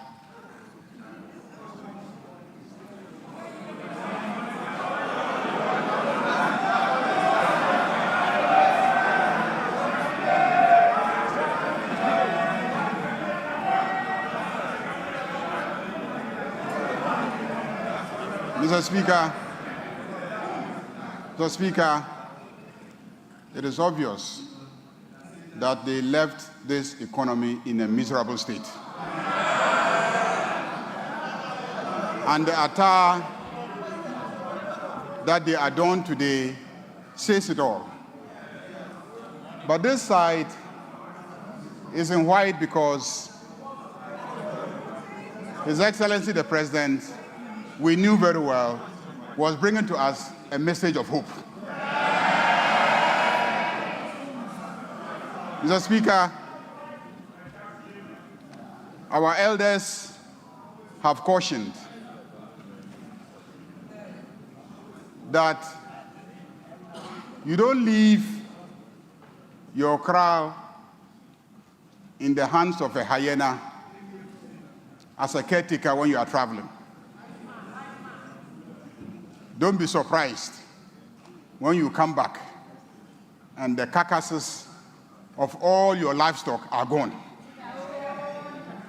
Mr. Speaker, what has happened to our economy and our country and the presentation that has been made says it all. It is sad, it is unfortunate. But His Excellency the President has brought us hope. Hope for the youth of this country. Hope for the women.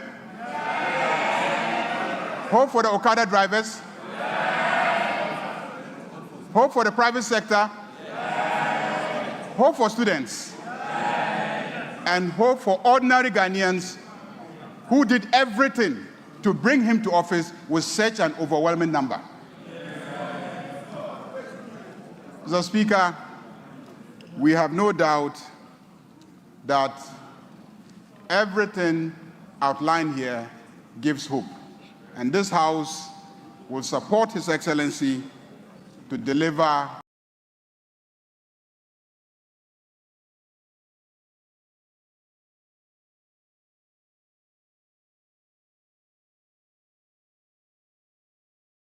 on his commitment. But more importantly, this House will support His Excellency to deliver on the promise of accountability. Mr. Speaker, on that note, I move that this House be adjourned to tomorrow, 10 o'clock in the forenoon. Thank you very much, Mr. Speaker. Minority Leader.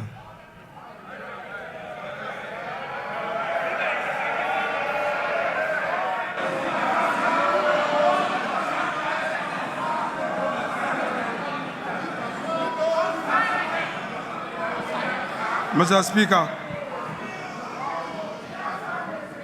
let me,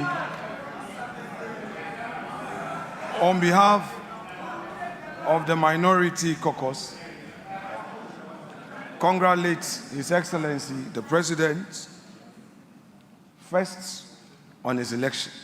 This is the first time after the election that he's been to this chamber and to deliver a message on the state of the nation. Our side take this opportunity to congratulate you and wish you well. Second, Mr. President, on the 21st of February 2013, you notably said, quote,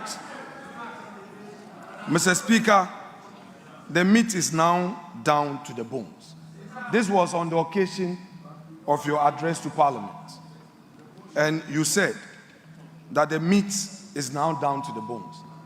This was at the time, Mr. President, that you were President of Ghana, and you had served as chair of the economic management team of your own government.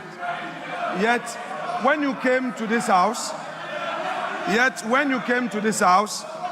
you lamented on the same state of the economy that you had presided and re-echoed the point that we are left with just the bones.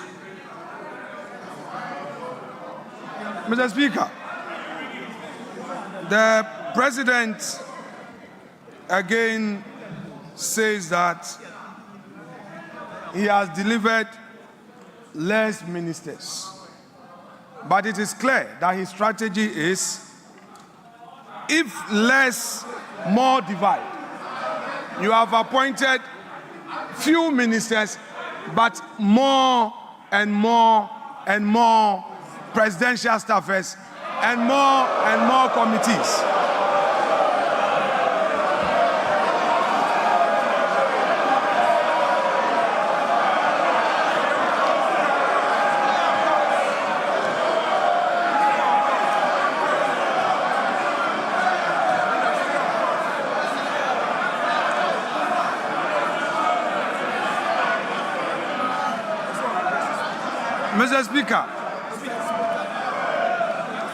Mr. Speaker, the President again. Honorable members, please. The President again came to this house. Familiar story. The usual lamentations. He packaged it in a language as though we have a new beginning. Mr. Speaker, if the President has any concerns, his duty is to fix it.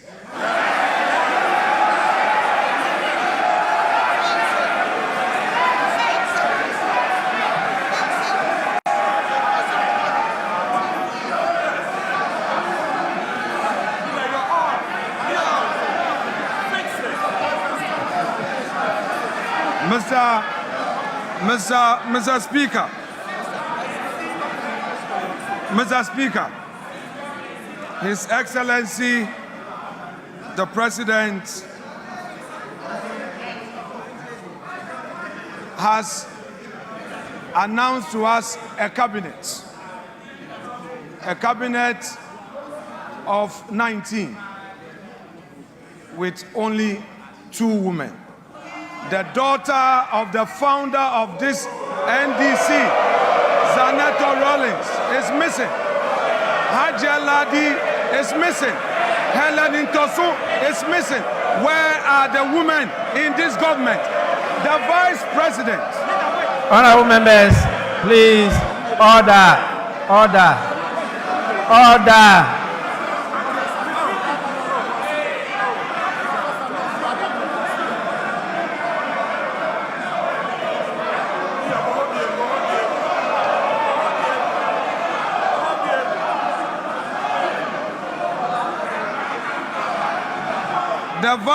The Vice President is part of the government, and we are seeing only 2 women in cabinet, and the Vice President is sitting there. In percentage terms, we have only 10% of women in cabinet. Mr. Speaker, the President again, as part of his lamentations, is telling the nation that through some arrangements, they have been able to do two things: pay domestic bonds that matured, and then also they have successfully done some financial engineering to pay some energy sector debts to keep our lights on. My question is, Mr. Speaker, has the President any budget? This is the budget he inherited, the revenues he inherited that he has used for this purpose. The same government is condemning. Mr. Speaker, he has today told us that we have 2.2 million Ghanaians unemployed. But what he has forgotten, that in his administration, in less than 100 days, all we know is sack them, dismiss her.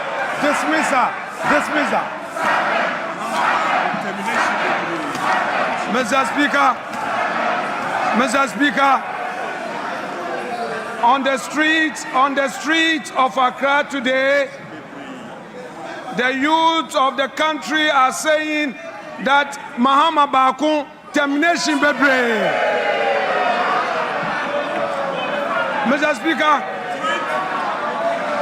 we are happy to hear from the President that he is going to launch the Nkokon Kitinkiti. We are happy to hear this, but we are curious because only yesterday we heard of a confirm. Mr. Speaker, the President talked about the school feeding program, and in his submission on the school feeding program and the status of it, he said that they are now feeding the children well. What he didn't say was that at the time he assumed office, the previous government had paid every single one of the caterers. What he failed to tell Ghanaians was that President John Ajekum Kufuor, who is seated in this chamber, was the one who initiated the school feeding program. He did not acknowledge him.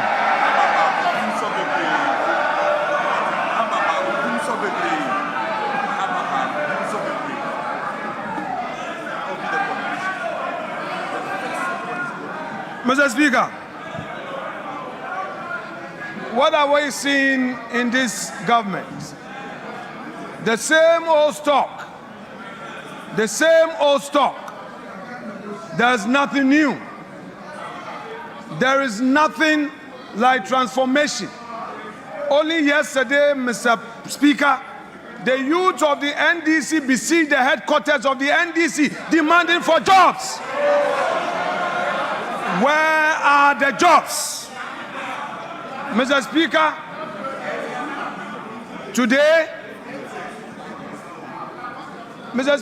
today we are seeing the 184 or so filling this chamber, the 183, plus the independent MPs who have caucused with the NDC. Today this house is full. But Mr. Speaker, Mr. President must know that the majority is frustrated. They don't come to the chamber because there are no jobs for them. Mr. Speaker,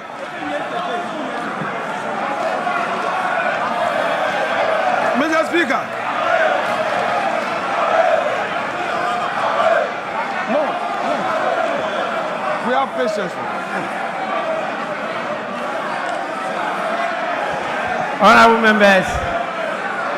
Honorable members, please, honorable members,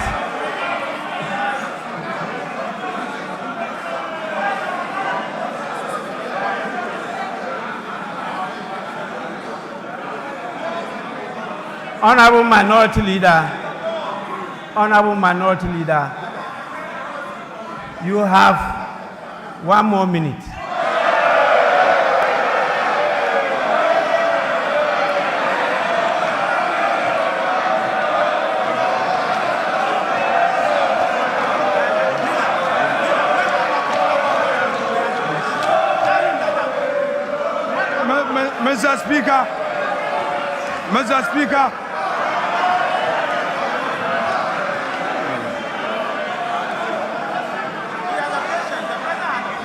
Mr. Speaker, when Akufo-Addo was here on his last SONA, Akufo-Addo had patience for Emmanuel Ama Kofi-Boa to speak. Mr. Speaker, there must be patience for the minority side. I cannot be limited, Mr. Speaker. Let me finish.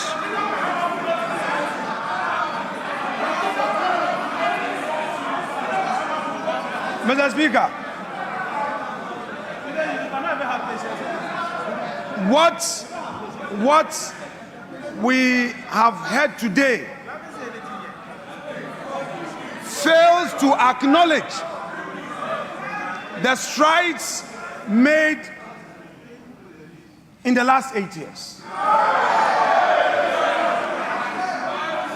Mr. Speaker, the president failed to acknowledge that he came to meet a peaceful and a stable country. 2,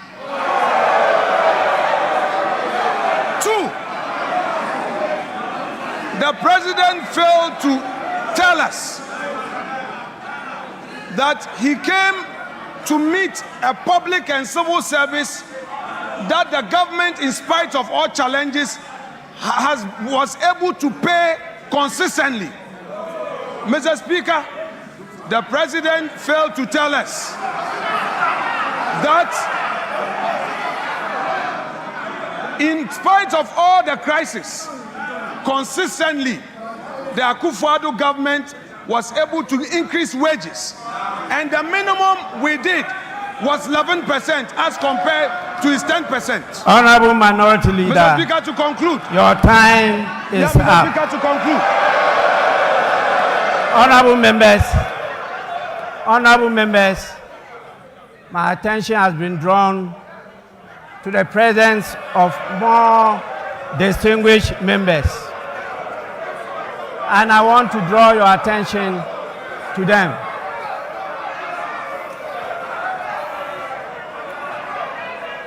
Honorable members, we have with us in the chamber Honorable Bernard Mona, the PNC presidential candidate for 2024. 2, honorable members, we have the APC presidential candidate Hassan Abdullahi Ayarga. Honorable members, we also have the national chairman of the PNC, Mr. Asaki Samson Awingobit. And we have the PNC vice presidential candidate in the person of Joycelyn Akofa Doche.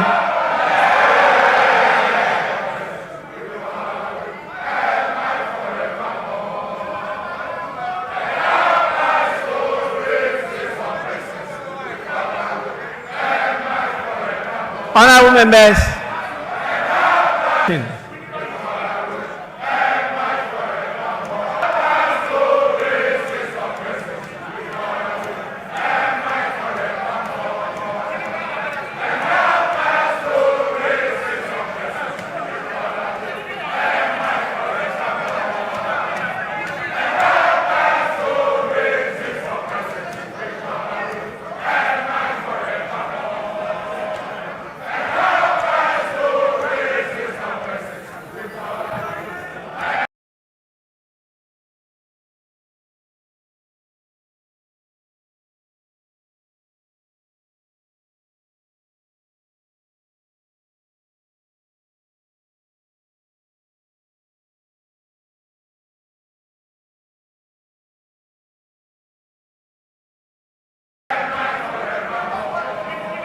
As many as against, say no. Is accordingly adjourned till Friday, 28 February 2025 at 10 o'clock in the forenoon. The House is adjourned.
Ladies and gentlemen, in the history of this country, apart from Nanado's government, who has accomplished unprecedented projects in the area of railway sector.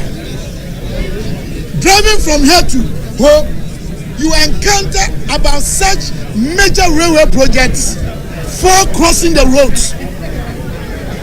We have commissioned some of them and even brought into practice or operation coaches that are operating now. So if the president is trying to create the impression that the economy was so bad and it was criminally mismanaged, that is the reason he's been given the mandate. And that is why he was trying to intimidate the judiciary by describing the judiciary in a bad way. But ladies and gentlemen, the same economy was able to take care of the poor child, implementing more social intervention in kind and in cash on the continent of Africa and on the globe. But for free SHS, over 100,000 young ones would have been home. But for Nanado's government, NHIS had already collapsed under first Mahama's administration. School feeding had collapsed. LIP had collapsed. In fact, teachers and nurses' allowances, the most essential services in any economic jurisdiction, is education and health. But he cancelled all of them, making some of poor Ghanaians coming home only to be confronted with unwanted pregnancies, and some got into drugs. So we are saying that NPP government, in spite of the economic crisis that was unprecedented since the First World War, we've been able to restore the economy. We handed over a restored economy to the Mahama government. A working economy, operationally, it was so fundamentally correct that in terms of primary matters, in terms of secondary macro indicators, in terms of education, in terms of agriculture, in terms of health, they actually inherited a better economy. All the payments he's talking about, where did they get money from? Where did they get money from? Within this shortest possible time, they have borrowed almost 59 billion Ghana cedis. Only in 50 days. Less than 2 months. Less than 2 months. Mahama's administration has borrowed 59 billion, unprecedented. So all that we are telling you is that Ghanaians have given them the mandate. Ghanaians are expecting them to treat everyone, whether you are from the north or south or central part of Ghana, whether you are Nilaye or Kwame Asante or Delali or Amegashi. Ghana is one country with one people, with one destiny. Why are they even sacking nurses and teachers? Whilst in most of the communities in the northern part, Ashanti, and in the Volta region, they don't even have teachers.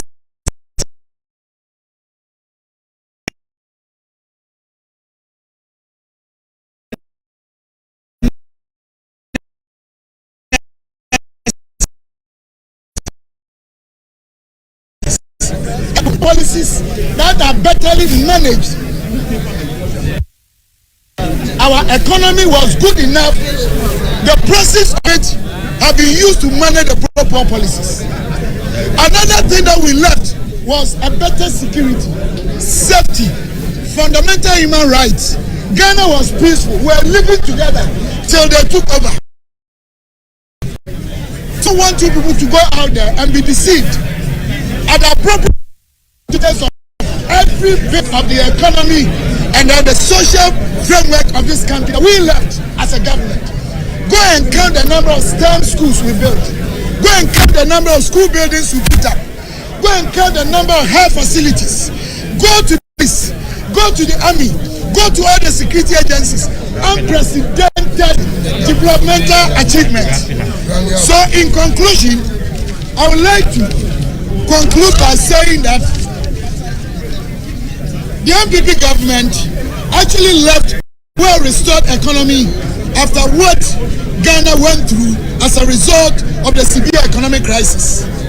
Ghanaians were still enjoying the social interventions that I named all of them. Yes, Ghana went through challenges, but before we left, these challenges had been dealt with and the economy had been put on a very sound footing for the NDC government to continue the good job that we did. Thank you very much for giving us your attention. All right, so that was the former Deputy Minister of Finance, Dr. Stephen Amoah.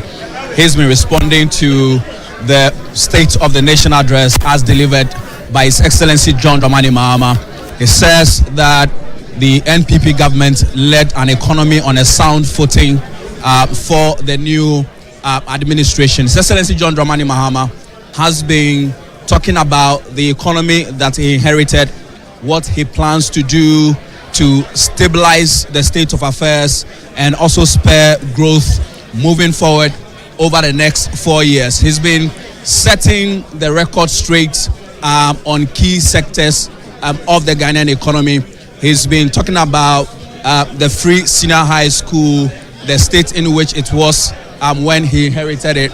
He says that rather than 5.7 million beneficiaries when it comes to free SHS, the figure is actually around a 3.5 million. He says that due to some key initiatives that have been taken in the first few days of his administration, feeding in senior high schools have improved. His promise that as time goes on, he's going to be handing over the feeding and the purchasing of food when it comes to free SHS to the senior high school. So we are here in Parliament.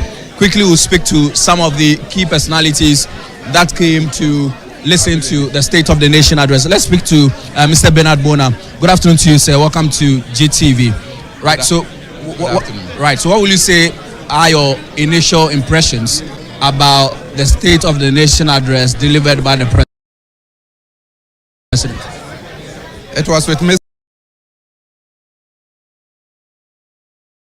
feeling listening to the ugly side of our economy. Is a nation of heavy debts, but also exciting that the President said that he was ready to confront the challenges that he has inherited headlong and to bring about economic reprieve for the people of Ghana. I was particularly excited, being a farmer, that the President spoke eloquently about we eat what we grow and we grow what we eat. There cannot be doubt that any nation that relies on another country to feed itself will run into danger. It is unacceptable that 95% of poultry and poultry products into this country are imported, when we know that we can easily grow chicken in our society. It is also heartwarming to note that Mr. President is saying that we have to reclaim our economy, and that those who have looted, in particular, state resources in a manner unseen before will be made to account, and that the monies will be retrieved. To the extent that those who have managed to escape or to run out of the shores of this country, they will be formally declared wanted, so that we will be able to get back what we want. It is early days yet. I was hoping that the President will go ahead straightforward to tell us that he has instructed the Minister for Finance to bring about some economic reliefs, like removing the betting tax, ensuring that we do away with the sanitation levy. That will be in the budget to be presented. The President made mentions of things that he wants to do, and so one of the things that he needs to do was to reaffirm his commitment that these taxes that have put so much pressure on the Ghanaian would have been eliminated, and that the Minister of Finance will come and give the fine details. That would have gone a long way to assure us that the promises the President made were not just in fluke. But of course, 11th March is not far away. You are excited about growing what we eat, mechanizing agriculture. This is not the first time this government will be talking about mechanizing agriculture. How hopeful are you that this time we're going to get it right? Well, I think that the person appointed as Minister responsible for agriculture is somebody that I trust. From opposition to government, he has demonstrated his knowledge of the sector, And by his actions and pronouncements, it tells me clearly that this is a man that can deliver. I have no doubt that Eric Opoku will deliver on what President Mahama has said. In any case, if any minister is failing to deliver what the president has said, the person is not worthy to continue to be a minister. And so I think that if you fail to do what President Mahama wants, President Mahama simply takes you away and bring other persons to come and do the job. Thank you very much. Mr. Bernard Mona is a former flag bearer of the PNC. Quickly, we'll speak to Mr. Ochubefi. He is a former Deputy Minister for Trade. Good afternoon to you, sir, and welcome to GTV. Thank you very much. Right, so, even at the start of the address, we heard you singing, against oppressors' rule. It's just some few months into government. Are you oppressed already? No, because we believe that, you see, we have to be able to position ourselves well as a nation. I mean, the assumption that what he's trying to create as a president before he even started work fully was that he's coming in to prosecute government officials who have offended the state, who have looted my government funds and stuff like that. So we're expecting him to carry himself in a certain way, and that's what we are not getting now. Which way exactly? I mean, in the area of corruption. I mean, you promised Ghana that you were going to give us a very good governance, and also you were not going to allow corruption to prevail in this country. But you know what has happened? His Attorney General and Minister of Justice has already given some people amnesty. I mean, to go home. These are people who have offended the state, and they had questions to answer in a court of competent jurisdiction. So why wouldn't you allow the court process to end? So these are some of the things that we believe, if we don't take care, can create more problems for us tomorrow. And so we were just preempting that this is what's about happening. Okay. So he's been talking about how dire the economy is, the kind of economy that he inherited. Do you believe that your government handed over a sound economy to this government? This is stock in trade. If you know the president, he's a president who lies a lot. I mean, it's a public knowledge. I think we don't want to encourage saying that our president's lies. I'm a member.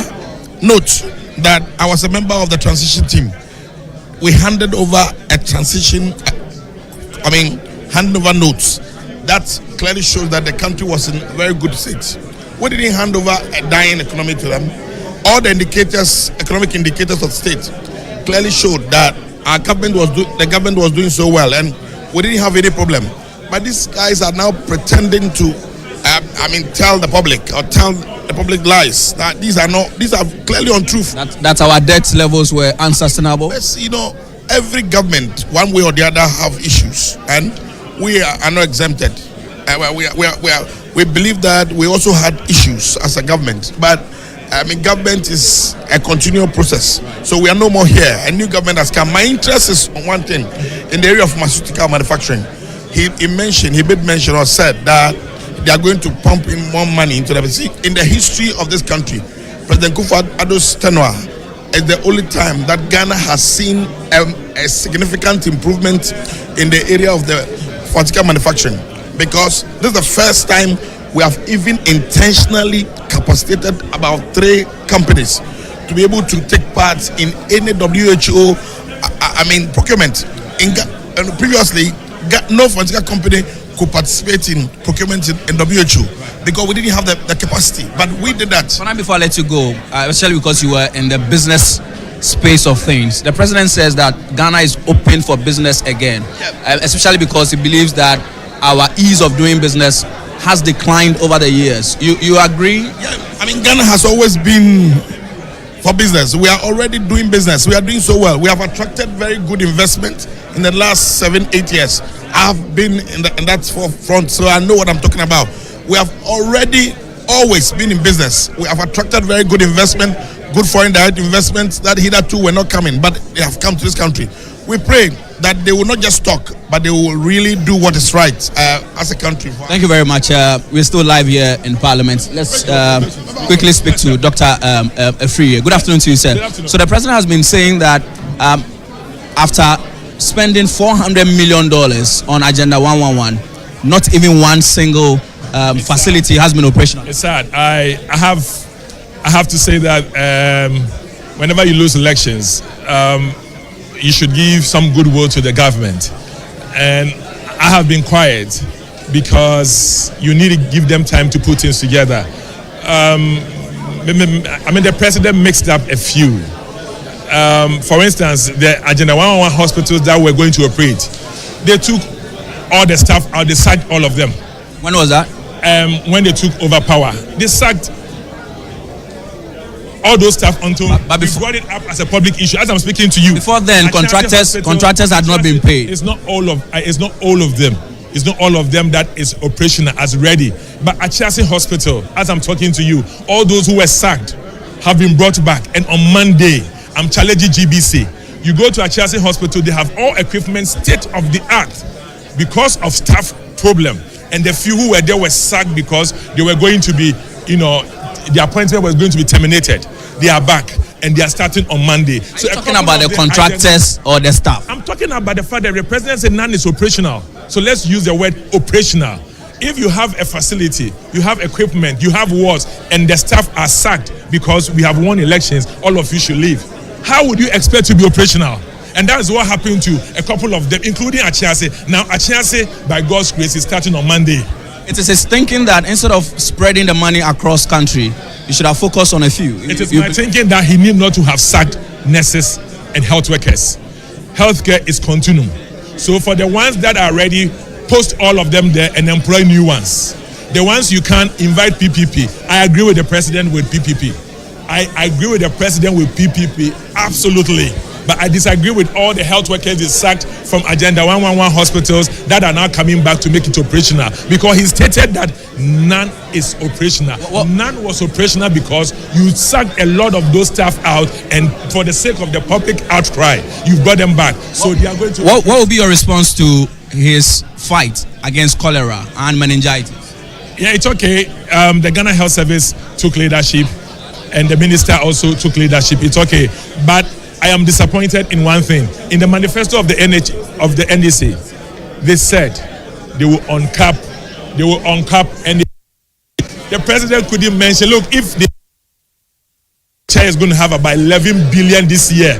The president was so quiet, extremely quiet, and I am challenging the president. Why didn't your government uncap NHI? That is why you voted for them, and therefore the president had to fix it. The president promised that he will uncap it. And that's why they voted for him. But when he came over, he couldn't say anything about it. And then also the Mahama Trust, it's a duplication. Look, the NHI is taking care of all childhood cancers.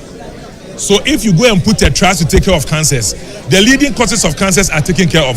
For women, cervical is taken care of, breast is taken care of. For men, prostate cancer, the technical committee has recommended it. So this year it will be him. For non-communicable diseases, all of them is being taken care of by the NHIA. So that trust is a duplication and a recipe for fraud. Thank you very much. Dr. Ifriye is a member of the MPP. Let's quickly speak to the Minister for Environment, Science and Technology, Mr. Murtala Mohammed. All right, so we're still here in Parliament. We'll speak to Honorable Professor Bayo, who is a member of the NDC. Good afternoon, sir. And so because you are the president has been talking about Agenda 1. What is the strategy moving forward to ensure that those projects are continued, even though the president has said there's going to be some thinking into it? Well, so I think it is important to underscore the fact that nothing but the truth, and that political sloganeering and campaigning that Agenda 111 were going to be completed, what has been presented, over 400 million paid, not a single one operational. You can challenge the former government to mention all their... Yes, I just spoke to Dr. Ifriye, who is that the Chance Hospital Agenda 111 is operational. Are there patients receiving care? You should give us one that patients and doctors and nurses are working there and receiving care. There is not a single one. So, and there was no dedicated source of funding for it. What His Excellency has asked his minister to do is that they are going to review all of this, look at the percentage completion rate. Those that are very close to completion, we have assessed and we know we need about 1.7. Those that are close, we'll find some quick money to try and complete them. Those that are not close to completion, we are going to explore all options, as the President mentioned. PPP, partnership with the private sector, all of that will be encouraged, because we know that addition of health infrastructure will be helpful to the nation. So it is important to complete them, but we will not follow the same route and make the same mistake. Agenda 111 is one of the biggest medical scandals in this country. It followed the worst form of project management, where there was no pre-planning, where you didn't have a pilot phase of any of them to try, where there was no prioritization to select, and you did everything at a go. That is one of the worst ways to implement any project. So His Excellency says he's going to assess it and then select the best so that we can choose and then work around it. So he's committed to completing them, but he's not going to do exactly what these people have done. Let's prioritize. Let's get the private sector in and let's try and complete them. That's what he wants to do. Thank you very much. We're still here in Parliament. Quickly, we'll speak to the Minister for Environment, Science and Technology, Honorable Mohammed Mutala. Good afternoon to you, sir. Good afternoon, Chief. We didn't hear much about the fight against Galamsey. I mean, I've seen you taking much interest as a minister in the fight against Galamsey. He said a lot about Galamsey. What he said has to do with the measures we are putting in place to fight that menace. But we are not even stopping there. He mentioned the Blue Water Initiative as captured in the NDC's manifesto. When a water is lying down without any disturb, it appears to be blue if you use a satellite. Now, if you look at our water bodies, down Cobra, the Pra, and many other rivers across the country, they are having a shape and a color of milk. So we want to restore that. And now we are not only just stopping Galamsey, we're also ensuring that we restore our water bodies, reclaim the destroyed lands. And that is why the President also mentioned the tree planting, that is tree for life. And we are taking it further. And I was happy the President mentioned what I stated during my vetting. I mean, that we're having tree per every child. So the children will be given the responsibility to plant trees. You remember under the previous administration, Honorable Abu Jinapo and Co. sank hundreds of millions of Ghana cedis into so-called tree planting, very fraudulent. We cannot even identify the trees that they have planted. That is not what we're going to do. And again, the President also mentioned the e-vehicles and e-bikes. The e-vehicles, we have had proposals submitted to me at the Ministry of Environment, Science and Tech. And those proposals are proposals we're looking at, partnering with the private, organizations to have vehicles that run on electricity, so that you charge the vehicle, you don't need fuel. And I have seen one vehicle which was brought to the ministry that you charge the vehicle for about 2 hours or 1 hour, and then you can use it for 500 kilometers. So what it means is that if you charge it from Accra, you can drive it to Kumasi, and then you would need to reach us. So the President indicated they are going to have the charging system dotted around the country. And then we look at how we can give tax incentives to those who bring in those vehicles and possibly assemble some of them here. Once we do that, there won't be so much pressure or demand for fuel usage. And I think for me, that is refreshing. The e-bikes, President mentioned the Okada. We are going to regulate it and make it formal, such that people who are engaged in it will take into consideration security, safety. We are looking forward of providing them with e-motorbikes so that they don't need to depend on fuel. They will be charging those. And I have seen, in fact, I went to Iran and I saw something like that. Many countries, in China, I've seen e-vehicles, in fact, buses that run on batteries, so that you just need to charge it.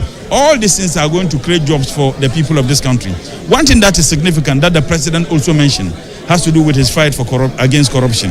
His commitment to fighting corruption is unyielding, and I think that this particular SONA was by far the best. But you see, our friends, they are not playing the ball. Instead, they are playing the man. They haven't been able to challenge one single statement the President made to be untrue. The fight against Galamsey, is it my understanding that for now the target is on forest reserves, and then a full-scale strategy will be deployed? We are fighting Galamsey entirely. That is illegal mining. So we are, in fact, we have started the processes, and some of them are run. We've confiscated some excavators. What we are doing is that there is one team fighting Galamsey, but there is another team ensuring that it is not repeated. the people who are engaged in it, some of them find comfort by saying that they don't have jobs. So in as much as we are fighting to stop it, we're also looking at alternative livelihood for communities that are affected by galamsey. We're also deepening the stakeholder engagement. Because mind you, without stakeholder engagement, you cannot do that. Chiefs are involved, traditional leaders are involved, youth groups are involved, religious leaders are involved, and that is precisely what we are doing in this fight. So we are fighting it. We are restoring the water bodies. We are reclaiming the destroyed lands. We are also looking at alternative livelihood for the communities that are affected in the area of agriculture, in the area of entrepreneurship, so that they will not have any justification to go back to such incidences. So the fights against galamsey are started, and you're not stopping anytime soon until our water bodies are blue.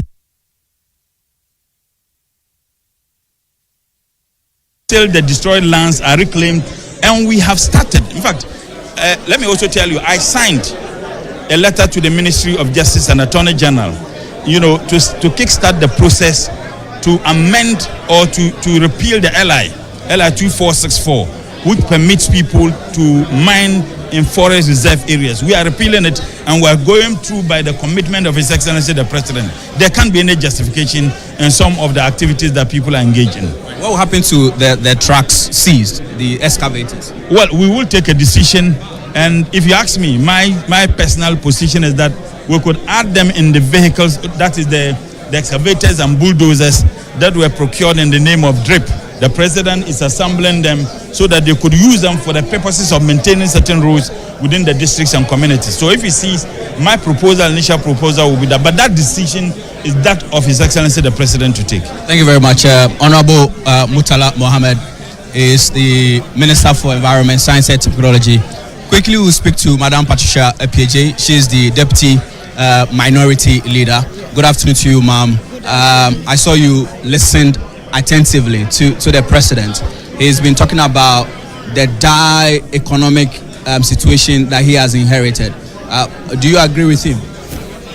I don't think I agree with him, because I think his delivery was selective. He only chose to speak to issues that he feels he could propagate on it. That has been the situation over the years. You don't agree? No, that shouldn't be the situation. Because if I want to talk about the true state of our nation as we speak now, I'll be looking at the deterioration of laws in the system. There's complete lawlessness in the system. What I mean, the economic mismanagement is one of the aspects that we are experiencing. Currently, he's creating deeply into unemployment in the system. A system you inherited where employment has been given to a group of people. I thought what you needed to do is to come and continue. And what are we experiencing? Thousands of people are being laid off. How are you going to address the issue of unemployment if you are not going to continue and come up with good policies that will encourage that? So you say that will you say that your government handed over a sound economy to this new? To me, the government did its best. You understand? But you know that we were bedeviled with the global economy, which our government tried as much as possible to reset it. Because if you can remember, when the President Akufo-Addo gave the State of the Nation address in the early part of the month, he indicated that I'm happy that when I became the President, I inherited power surges, but now, which we call doomsday. But now, I'm happy to say that I'm living with the lights on. What are we experiencing now? Power is of critical need now. And when immediately we are able to, this thing persists, the power outs persist, what will happen is that you begin to experience high electricity tariffs. And we've had it before.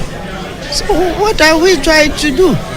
The issues about the unemployment, the revocation of employment. It's not something that we need to joke about. You know, it has been condemned by the Nurses Association. It has also been condemned by the trade union. But some say your government did same. Pardon? Your government did same. That is not what you're talking about. You cannot relate it to that one. But you said you are coming to reset the economy. You are resetting the economy with positive directives and positive policies, and not to set us backwards. Finally, before you go, he's been saying a lot. Will you commend him on any of the initiatives he decides to take in the future? Any of the initiatives he's taken so far, the fight against corruption, ensuring a lean government and what? No.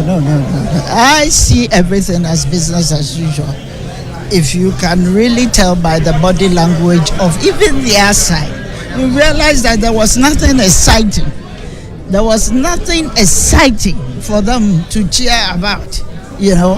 So I see it as a business as usual and nothing to commend him on. So this is how I feel about the whole Thank you very much. We're still here in Parliament. We'll be speaking to Honorable Emilia Arthur. She's the Minister for Fisheries and Aquaculture. She's also been in the House. Good afternoon to you, Madam. Good afternoon. What will you say are the key highlights for you? The President has been talking about exploiting the blue economy. Of course, I think that the entire State of the Nation address was just what it was. It hit what the issues are, the current state, the economic situation that we find ourselves in. I am new in my ministry and I've gone and met huge debts there. So everything the President said was right on point. But not only did he show the current situation, he also gave some highlights on the way forward. With regards to my specific ministry, he had already mentioned that he would want us to work on establishing the Blue Economy Commission. And the blue economy is not only about fisheries, it's about how to explore and exploit ocean resources. So it's about fisheries, it's about water transport, it's about oil and gas. So we've started the work. We already have a position paper. We'll be taking it to cabinet and we'll be working at an interministerial, intersectoral approach to setting up and looking broadly at blue economy to benefit Ghana and our development. I mean, there were some who thought that in the spirit of downsizing the number of ministries, the Ministry of Aquaculture should have been encapsulated under the Ministry of Agric, as it was in the Mills administration. I was a member of the governance committee that proposed that, but later on when we engage our stakeholders and what have you, they thought that the Fisheries and Aquaculture Ministry should stand alone so that there will be attention to it. But however, maintaining the Fisheries and Aquaculture Ministry did not have any impact on His Excellency John Mahama downsizing, because he actually downsized. He made sure that he had only 60 ministries, and the Aquaculture Ministry is part of the 19 ministries that, I think 23 ministries that he set up. So irrespective of maintaining it, it did not affect his downsizing objective. He has downsized, period. Your ministry should be concerned about the activities of illegal mining, Galamsey, especially because it deals with rivers and river bodies. Are you in any way, part of the fight against Galamsey? Yes, yesterday I was at the brilliant event that was organized by the Minister for Lands and Natural Resources, and I made the point there that Galamsey is affecting not only rivers, it's affecting the sea as well, because the rivers, the contaminated rivers, flow into the sea. For example, my constituency, Shama constituency, where I am member of Parliament of, that's where the River Prez ends, and there's an estuary that the River Prez flows into the sea. So the contamination of Galamsey, of the effect of Galamsey on the waters and rivers, affects also the sea and affects the ocean ecosystems and affects fish production and availability of fish to our people and also as an economic activity. So yes, it is of great concern to me, and I am part of the team working to change the story of Galamsey. Before I let you go, in the next 1 year, when the president comes to this house again to deliver another State of the Nation address, what will be the story from the Fisheries Ministry? The story from the Fisheries Ministry would be that not only have we paid attention to marine fisheries, but we have also improved inland fisheries and much more on aquaculture fisheries. The story would be that we have completed and operationalized the Anamabu Fisheries College that has been abandoned for a very long time. The story will be that fisheries production has improved. Thank you very much. Honorable Emilia Arthur is the Minister for Fisheries and Aquaculture Development and the MP for the Shaman constituency. We'll begin to wrap up our coverage of the State of the Nation address. Rachel Kote is my colleague here in Parliament, parliamentary correspondent. Good afternoon to you, Rachel. Good afternoon. It's been a very busy day. We've seen people come into the house. What are your impressions so far? Well, it's been quite an interesting time, and what actually caught my attention was when the thing was over and the minority leader wanted to come in with a fresh debate altogether, and the speaker had to cut in. Otherwise, we would have been still there, and he would still be debating over the State of the Nation address. But in all these, it's been good. It's been a successful day, and we've had reactions from both sides of the House. In fact, the minority side had an official briefing and touching on the various sectors that President Mahama spoke about. And for me, it's on spot. So, I mean, sometimes when it comes to the House, speaking to members from both sides, sometimes a little bit difficult. But today, it looks like all of them were available. Today it's easy because both sides of the House are willing. Members from both sides of the House are willing to speak. And like I said, it's been good.